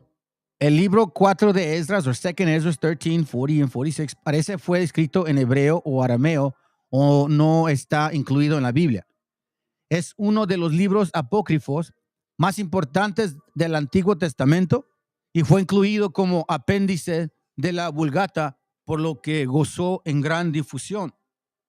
Algunos textos litúrgicos, como la misma de Requiem, se basan en él. Sabemos que Cristóbal Colón leía a Esdras. Did you see that? Sabemos que Cristóbal Colón leía a Esdras. Pero la mayor parte de las citas que hace son de las profecías de Isaías. Si se reúnen las naves para mí con los navios, barcos de Tarsis a la cabeza, para traer de lejos a tus hijos con su oro y su plata, para el nombre de Yahvé, tu Dios, para el Santo de Israel, que te glorifique. Y porque he aquí que voy a crear un cielo nuevo y una tierra nueva, y ya no se recordará la pasada, ni vendrá más a la mente. La interpretación de la profecía de Isaías hacen impacto en el almirante más que las disquisiciones geográficas. Vamos a acabar aquí. Dentro de este contexto de idea, los judíos españoles, who were the first, who did that guy say came?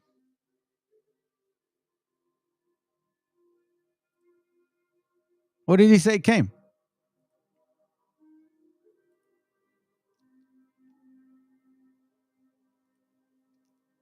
Give me a second. Where'd I put it?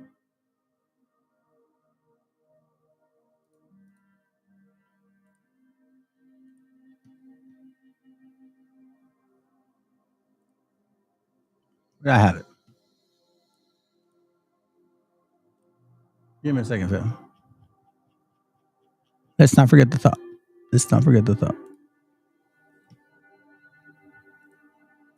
Dexter, I'm impressed. For a man with no videos, this man's cooking with gas. Look, Spain came in 1492. England came in the 1600s. Hey, that's 100 years. 100 years. Is America the same as it was 100 years ago? No, of course. See, so of course you had black people, black Moors here before the English got here. See, you're just kind of mixing history. See, it was Spain who shipped them out and shipped them over here. So, of course, there were Moors here. Well, and if you were here for 100 years, all those generations, you would eventually think that you've always been here. Just think about it. 1492, 1600, 100 years. And this whole white people invented racism narrative is also nonsense. Here's political scientist and historian. That's funny. Yeah. They like to brag that they're strong and fast, best at everything, yet little short Mexicans beat them and took the culture. Yeah, I know, huh? We also stole their food. I know, it's stupid. Stupid, bro. Can't even handle one tortilla, bro. But the wobble mindset mostly. Yep. That's true. But no, I mean, what he's doing is helping us connect the dots. This is Juan Garrido. the Saracen. Remember the Saracens? They had Saracens with them. I told y'all. I told you guys this. Yeah, I'll show you. Remember, in case you guys are new to this channel, I'm going to share something with you. Yes, there was such a thing as black conquistadors. Here's an example of them. Juan Garrido, you saw it. Toral, Pedro Fulgado, whatever his name is, Antonio Perez, Isaac Portuguese, something Garcia. And this is from one of the little books that I've showed you. Where is it at? Yeah, I'll run it real quick. I shared it before, but just so you guys can, just so you know, this is not a joke, okay? This is a legitimate book here. What's the guy's name? He's so-called African American. I don't know where he's from of Africa, so I'm going to call him African American because he looks mixed. But he wrote this book. Here, I'll read it from the top. If not all of the first explorers and conquerors of New Spain were European, it is equally important and surprising to many of us to note that not all of the first African who assisted the Spanish and Portuguese came as slaves. Remember, the Portuguese were expelling the who, right? They're expelling people. And what did Christopher Columbus do? Try to get here to find a promised land. And who had understood that there was so-called people here? They did. And who financed the actual enslaving? They did. Sant'Argenalo, I think that's his name. He financed it. Majority of the Jewish people financed the actual trip here. Then it says, and untold number of free people of African descent, black conquistadors born in Africa,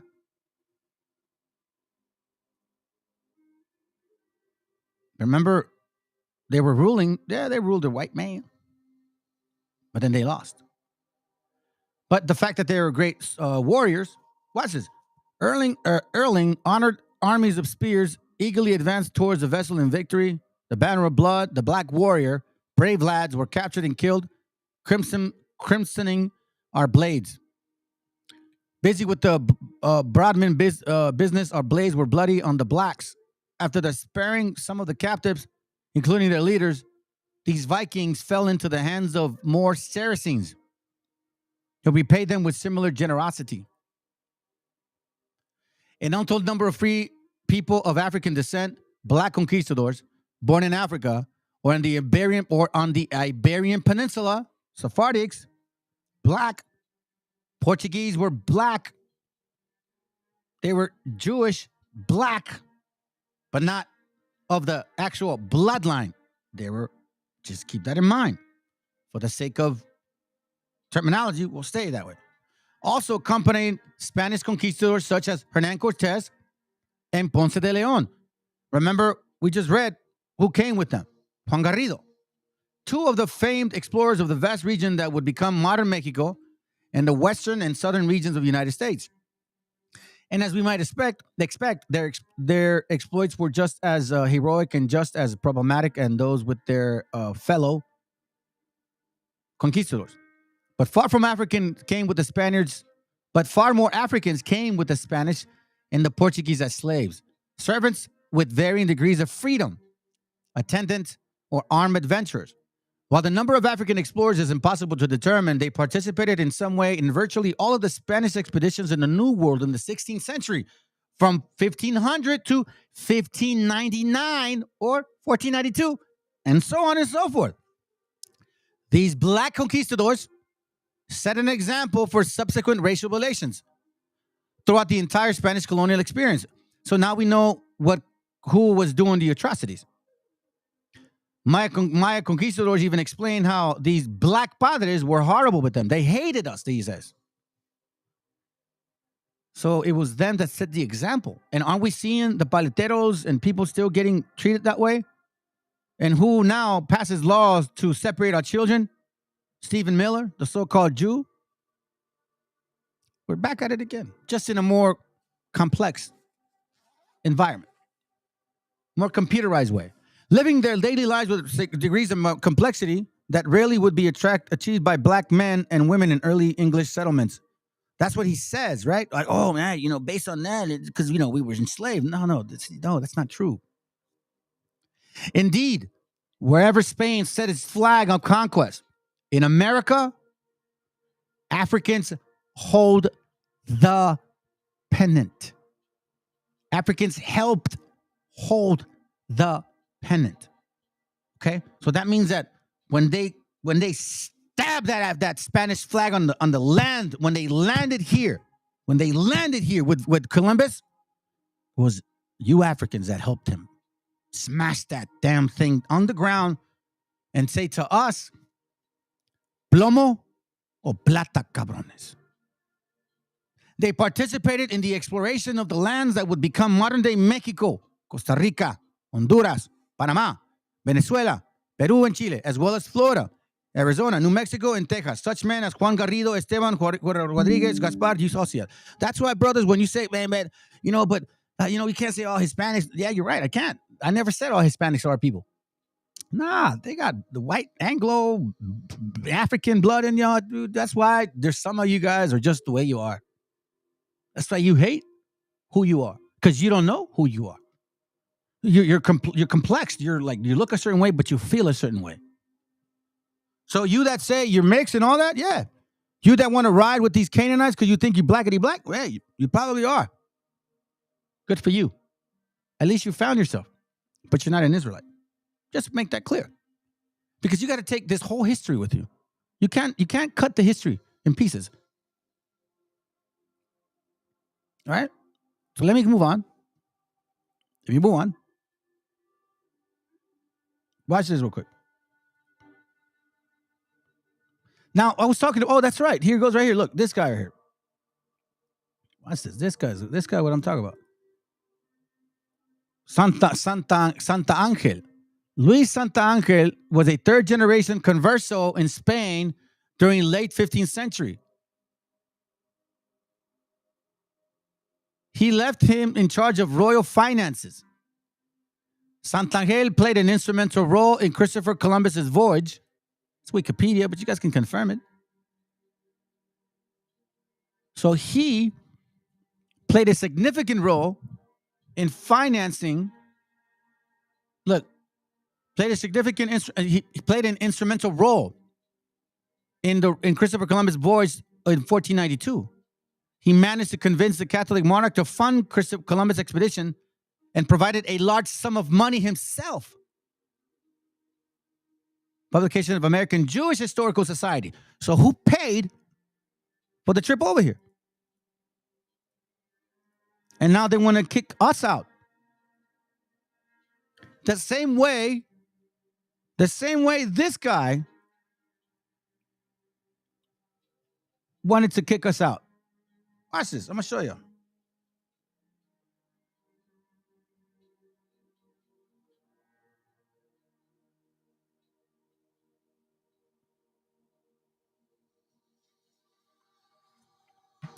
This right here. I was catching this thing. So in that book I read to you guys yesterday, the Castas, right? I read you guys a little section. A little section here. Hold on. Let me see if I can find it.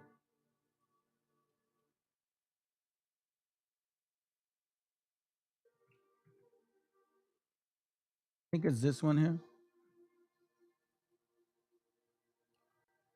No, hold on. Let me see if I can find it.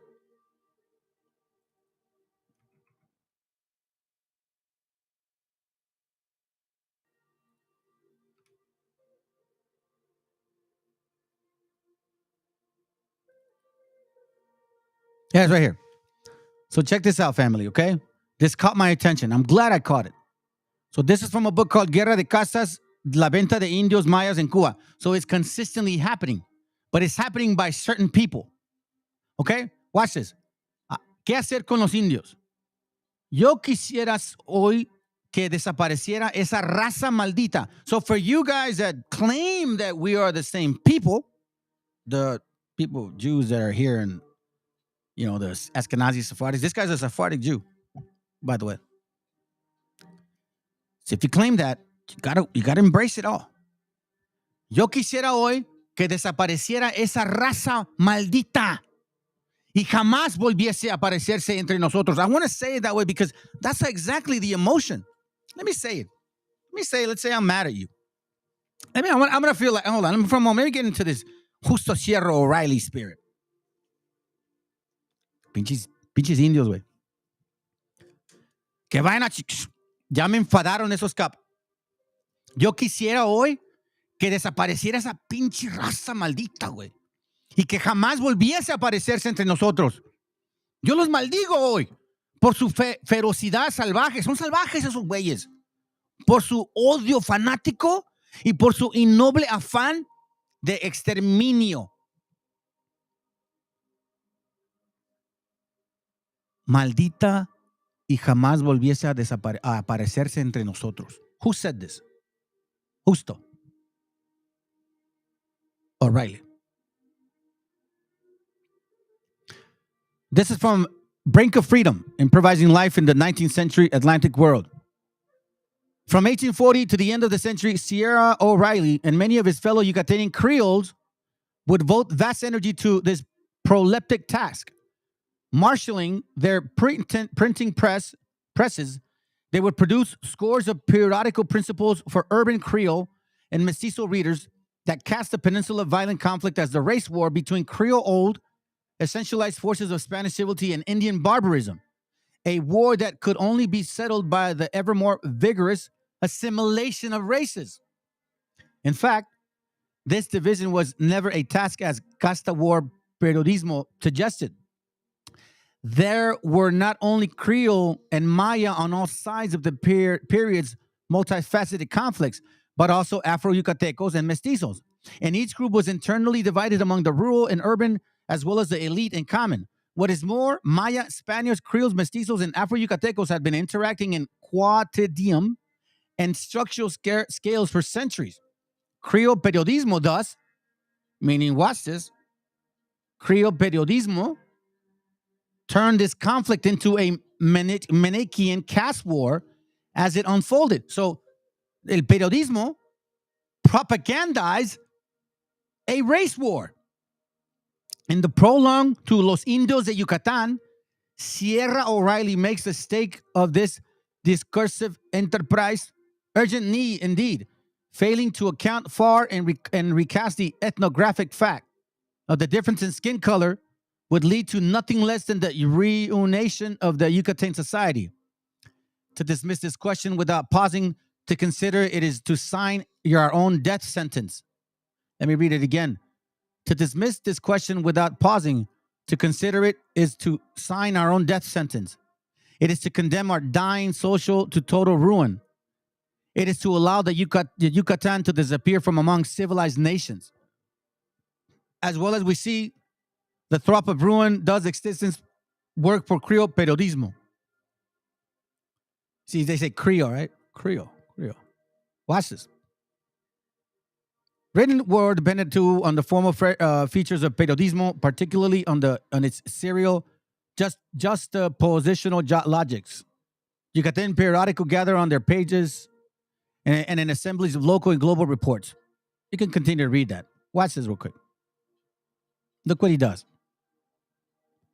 The bottom half of the page in his periodismo, the bottom half of that same page prints a chapter of Sierra O'Reilly's feuilleton or serial novel called La hija del judío, the Jew's daughter, about the daughter of a family in colonial Merida who is persecuted by the Spanish authorities, struggles to regain her family's wealth, and finds a place of Creole society in the third page of issue.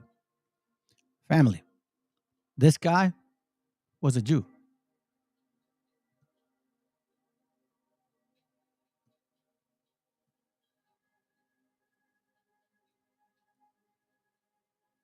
Yo quisiera hoy que desapareciera esa raza maldita. Going to who? Guerra de Castas, shipping our people to Cuba. There's a part where he's basically, I don't know if it's this book or another one that I was reading, where his I mean, you can see it here. They moved in, they came to this land, and now they're moving them out. What happened in Palestine? They went there, they claimed the land, and now they what? They're moving them out.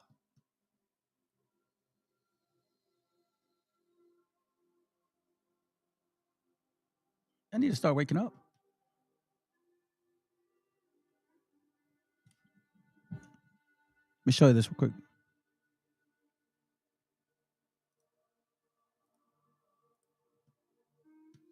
Native American, First Nation, Aboriginal. From where we are now to peace? Well, first of all, you need to change the perception. Nikki Haley, the American presidential candidate, said, we are in Israel in this because it's a fight between good and evil. Now, if you already decided someone is good, he can do no evil. And if you decided someone is evil, it's good to kill them. Killing them is good. You see, and the thing is, it is not like something new. I mean, I look at history and I see, I'm sorry to say that, but Westerners has always dealt like this with indigenous people. You first treated them like savages, you know, Native American, First Nation, Aboriginal. They're savages. Kill all the savages. And then when they're almost extinct, you start feeling sorry for them, you know, like animals. So maybe the solution is that we kill as many Palestinians as possible so the few of them that remains do not bother you. And maybe Netanyahu, when he lives for another 100 years, he'll become a tree hugger. Let me just challenge you on this. And he will campaign for preserving the free Palestinian. You keep talking about Westerners like me. Okay, so let me return the favor, okay? Hamas is dedicated to the complete eradication of Jewish people. I am not the spokesman for Hamas. I'm not saying you are. Why do you just kill all the savages? And then when they're almost extinct, you start feeling sorry for them. Already decided someone is good, he can do no evil. And if you decide that someone is evil, it's good to kill them. Killing them is good. You see, and the thing is, it is not like something new. I mean, I look at history and I see, I'm sorry to say that, but Westerners has always dealt like this with indigenous people. You first treated them like savages, you know, Native American, First Nation, Aboriginal. They're savages. Kill all the savages. And then when they're almost extinct, you start feeling sorry for them, you know, like animals. So maybe the solution is savages. Savages.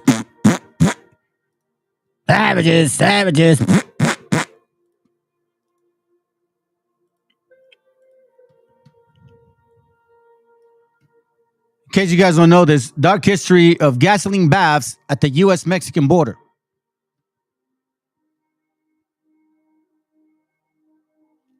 If you guys are not aware of this, better start looking into it.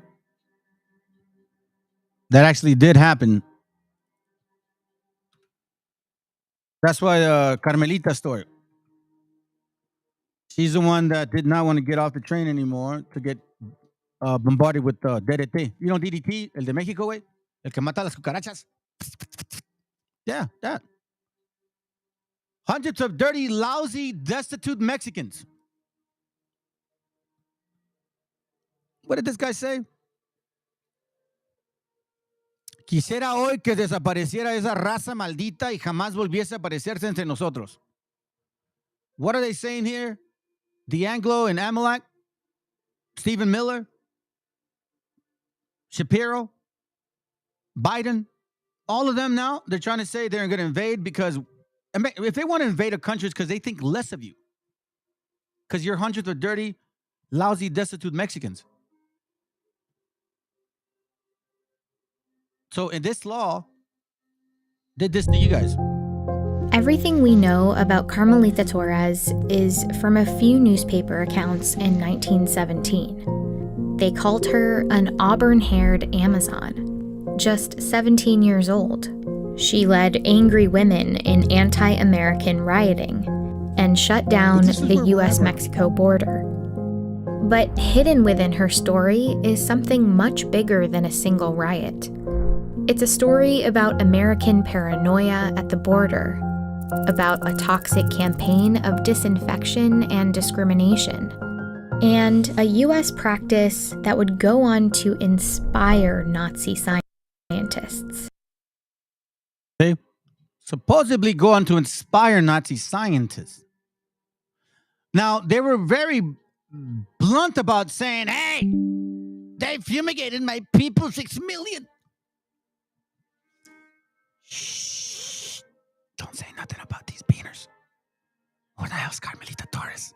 No te preocupes, güey. Es una pinche paisa. She's just what they call her, a Mayan, an Amazonian pest. That's what they called her. An Amazonian pest, something like that.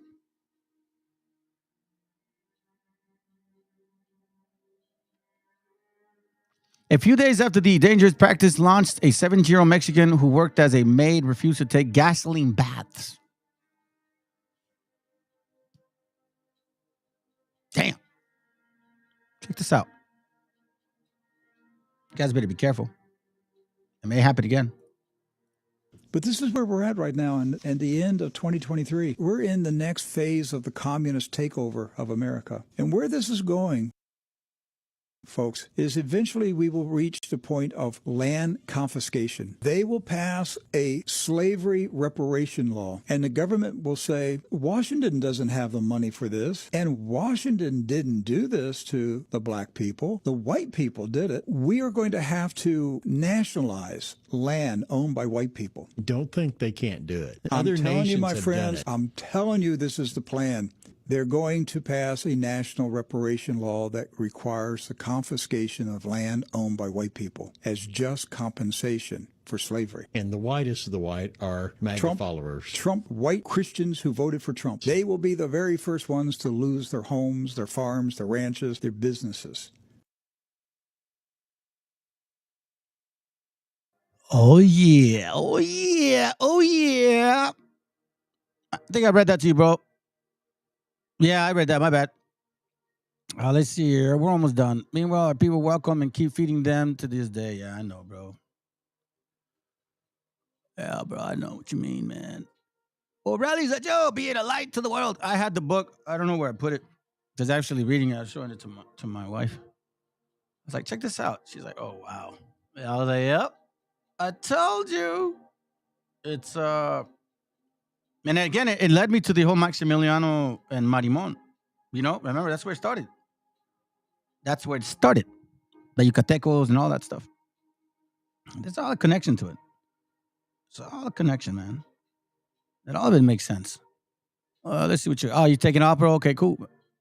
Sounds good, man. Have a good day at work. I'm out. Left you a video link. Was part of the Hebrew awakening. Renouncing it and now saying that his ancestors owned slaves. You can't. What? I'm out. Left you a video link of an ex-Hebrew. He was part of the Hebrew awakening. Renounced it and now saying that his ancestors owned slaves. Damn. Wow. I think you put it on Discord, huh? I think you put it on Discord, bro. I'll bring it out tomorrow. I'll bring it as a class. Let me leave you off here. I think we got here. Let's see. Here, I'll leave it at this. President Trump. So this guy's what I'm going to be tackling pretty soon. So check this out. The Brzezinski bill to expel Palestinians. I guess this guy passed a bill to get rid of Palestinians in America. Yeah, like, Operation Wetback. Right? That's what it means. You can't make this stuff up, man. They want to do Operation Wetback on them. We're used to it. This guy says DNC compares illegal immigrants to the Holocaust. Watch this. Look at this. Trump's indecision so far over whether to rescind DACA has Democratic leaders in a tailspin. Perhaps none have gone so far as the DNC deputy chairman, Keith Ellison, who made this comparison to Jews in Nazi Germany. Watch. I'm one of the people who believes we should give our neighbors sanctuary. And if you ask yourself, what would I do if I was a Gentile in 1941 if my Jewish neighbors were under attack by the Nazis? Would I give them sanctuary? You might be about to find out what you would do. Will you pass that moral test, or will you fail it? So Ellison is not only comparing immigrants who have broken laws in the United States to Jews facing persecution during the Holocaust, he's seemingly comparing U.S. law enforcement to Nazi brown shirts. Joining me with... You see that, fam? They want to bring current event and then compare it to the past. Listen to what she says. So Ellison is not only comparing immigrants who have broken laws in the United States to Immigrants who have broken laws in the United States, meaning current. Jews facing persecution during the Holocaust. He's seemingly compared to the past. What the hell did you dumb blonde forget that we're still here, like the song? Estamos aquí. Estamos todavía aquí. Let's continue. Comparing U.S. law enforcement to Nazi brown shirts. Joining me with his reaction is Ben Shapiro, editor-in-chief of the Daily Wire. Ben, good to see you again tonight. Welcome back to the program. No, thanks. So what do you think? Well, I mean, there are about 1 bajillion things wrong with everything that he just said. First of all, Keith Ellison is the last person who should be making Holocaust references, considering that he spent the last 30 years of his life opposing Jews. I mean, he was very close with Nation of Islam founder Louis Farrakhan in the Ben Shapiro, you're proof that you guys are the people of the Bible. It's clear that you're not. And then, by the way, you worship Mohammedis, a Talmudian worshiping one that thought he was the actual Messiah. That's how stupid you guys are. Let's continue. 1990s, he gave a leadoff speech for a guy named Khalid Muhammad, who is so radical that he was thrown out of the Nation of Islam for anti-Semitism. He's tried to back off of that in recent years, but Alan Dershowitz said that if Keith Ellison had been appointed head of the DNC, he would have left the Democratic Party wholesale. Keith Ellison is not the guy to be making this particular reference to begin. If Keith Ellison had been around in 1941, I have my doubts about what he would have done with Jews trying to hide from Nazis. Damn, wow, bro. Wow.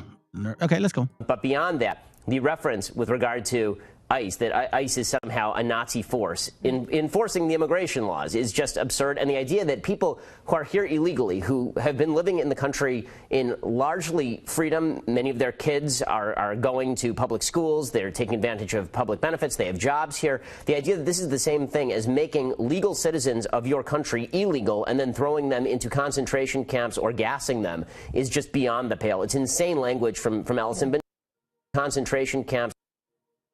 The idea that this is the same thing as making legal citizens of your country illegal and then throwing them into concentration camps or gassing them.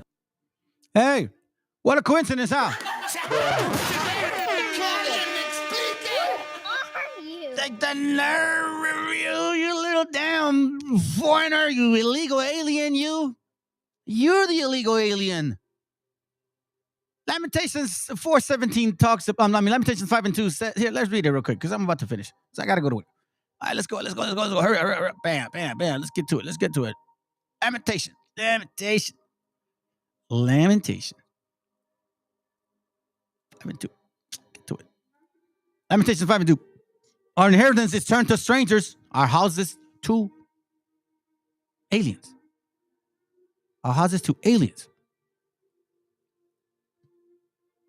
Is just beyond, and then throwing them into concentration camps or gassing them is. Oh, I understand now. So this didn't happen to us? You mean they didn't gas bath us and shit? Everything we know about Carmelita Torres is from a few newspaper accounts in 1917. They called her an auburn-haired Amazon, just 17 years old.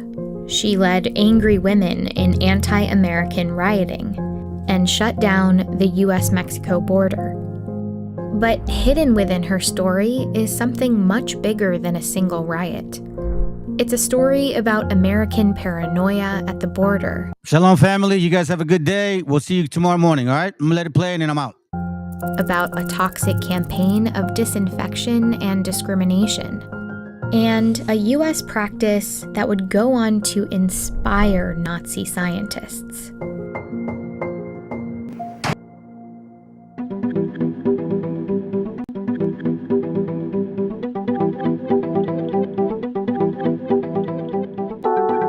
At the border between El Paso, Texas and Ciudad Juarez, Mexico, thousands of people cross back and forth for work and school every day. They line up in Juarez and often wait for hours to get through the U.S. checkpoint. But the border didn't always look like this. Crossing this border used to be free and unrestricted. People would come and go without a passport. But after 1917, Juarez and El Paso became two separate communities. It was a turbulent year at the border.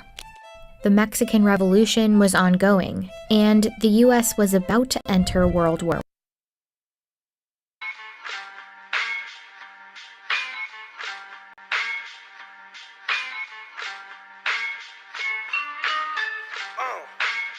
En la Plaza de Reyes, la Chumenta, Soplón. Yeah. ¿Qué vas a saber? ¿Qué vas a saber tú? Oye, chibolito, falto miel. Pulpín de los pulpines, batería de Rapunzel, de rapeos, de raptos, de lagartos en cuartel. Cualquier la pega de cruel con un viejo coronel. Soy flujo, se me antojó dormirme en el laurel. Elevé mi level con un label y un Faber-Castell. Ya un papel, lo empape con sangre de todo aquel que se jura Nobel y no ve mis trenes en la riel. What's so man? ¿Por qué no sacan la tabue? Juro por mis aguas que no te hablo por las powers. Soy chinchado neto, búscame por pico sour y te voy a meter al centro loco como Beckenbauer. Escúchame atento mi bro, que estamos rompiéndole en pro. El negro de Plaza de Reyes como siempre rompe de este micrófono. Que quiere meterle como yo pero no puede meterle taco bro. Si te pensaba que solo era un gallo, déjame decirle que se equivocó. Real motherfucker feeling on the street. Es el Black Sheep Mental de Plaza de Kings. Motherfucker, so plum.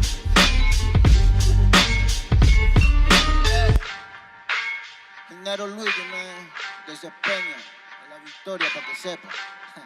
Incas Mo, Money Gang Gang, yeah, yeah, Yo también he llorado, gente. También me han desplazado por mi rasgo afrodescendiente.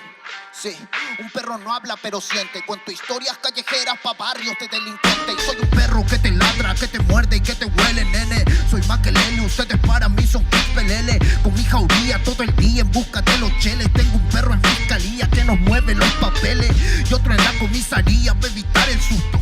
Muchas veces me han llevado por solo como luzco. Perdón, madre mía, si yo le causé un disgusto, pero en esta vía yo crecí rodeado de perros chuscos. Yo sé que me quieren ganar, yo sé que me quieren tumbar y no pasará porque soy de verdad. Está súper rafina la Dodo Style, metido en latina aprendiendo un quizá. Yo tengo el style, no mido la raza del perro, yo mido por la lealtad y yo soy leal. Yeah. La calle te enseña lo que no te enseña la universidad. Yeah. Saliste ese peña aquí con una seña, te tiran para atrás. Yeah. La calle limeña aquí nadie la dueña, ya nada es igual. Yeah. Tiene que respetar, yeah. Tiene que respetar. Yeah. La calle te enseña lo que no te enseña la universidad. Yeah. Saliste ese peña aquí con una seña, te tiran para atrás. Yeah. La calle limeña aquí nada le dueña, ya nada es igual. Yeah. Tiene que respetar, yeah. Si yo soy tu papá, yeah, yeah, yeah. Cinco Mob, negro. Yeah. Cinco Mob, nigga. Yeah. Nero Luigi, man. Incas Mob, yeah. It's Money Gang, Gang, Gang, yeah. Hey, yo. Yango en la maldita casa. Me llaman pa' que les dé al menos una vez al mes. Se metieron al lago y olvidaron que era el Ness. For everybody bless. La fama es una puta, me está llamando a las 3. Dile que llame después de las 16 y 25. Volví de la infancia de Abraham Lincoln. Con fuerza ya inco, luchando para salir del rincón. Letra callejera en CD brinco. Under del under, puede que tu viejo te lo mande. Sale de vez en cuando como el cóndor por los Andes. Mi cuerpo no es de madera como Dandy. Antes que me branden, yo seré el ola que los expande.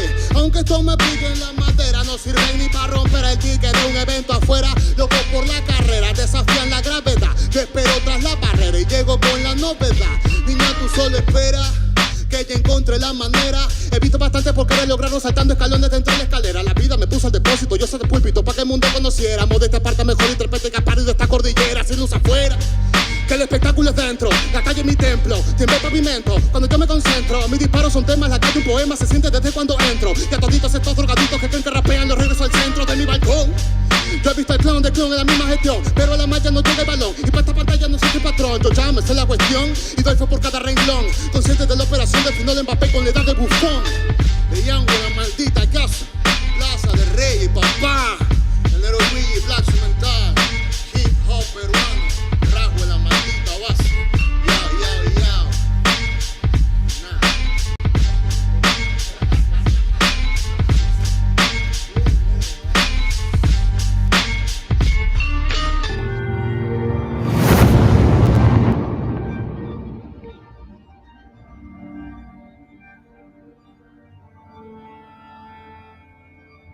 Ical, hijo, abre los ojos.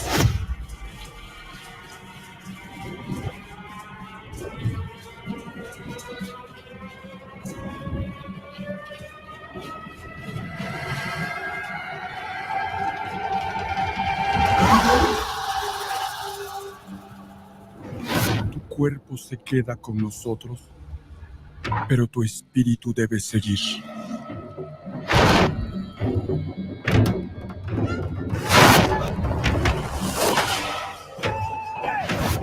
Busca la luz. Aléjate de las sombras.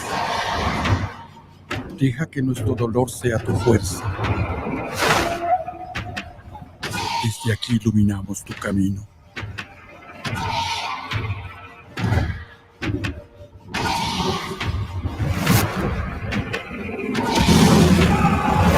Lucha como nosotros ante esta pena tan grande. Yo soy tú. Tú eres yo.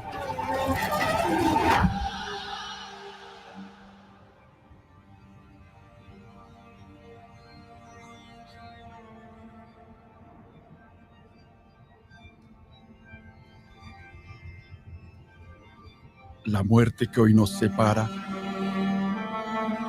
mañana volverá a unirnos. Eres libre, hijo.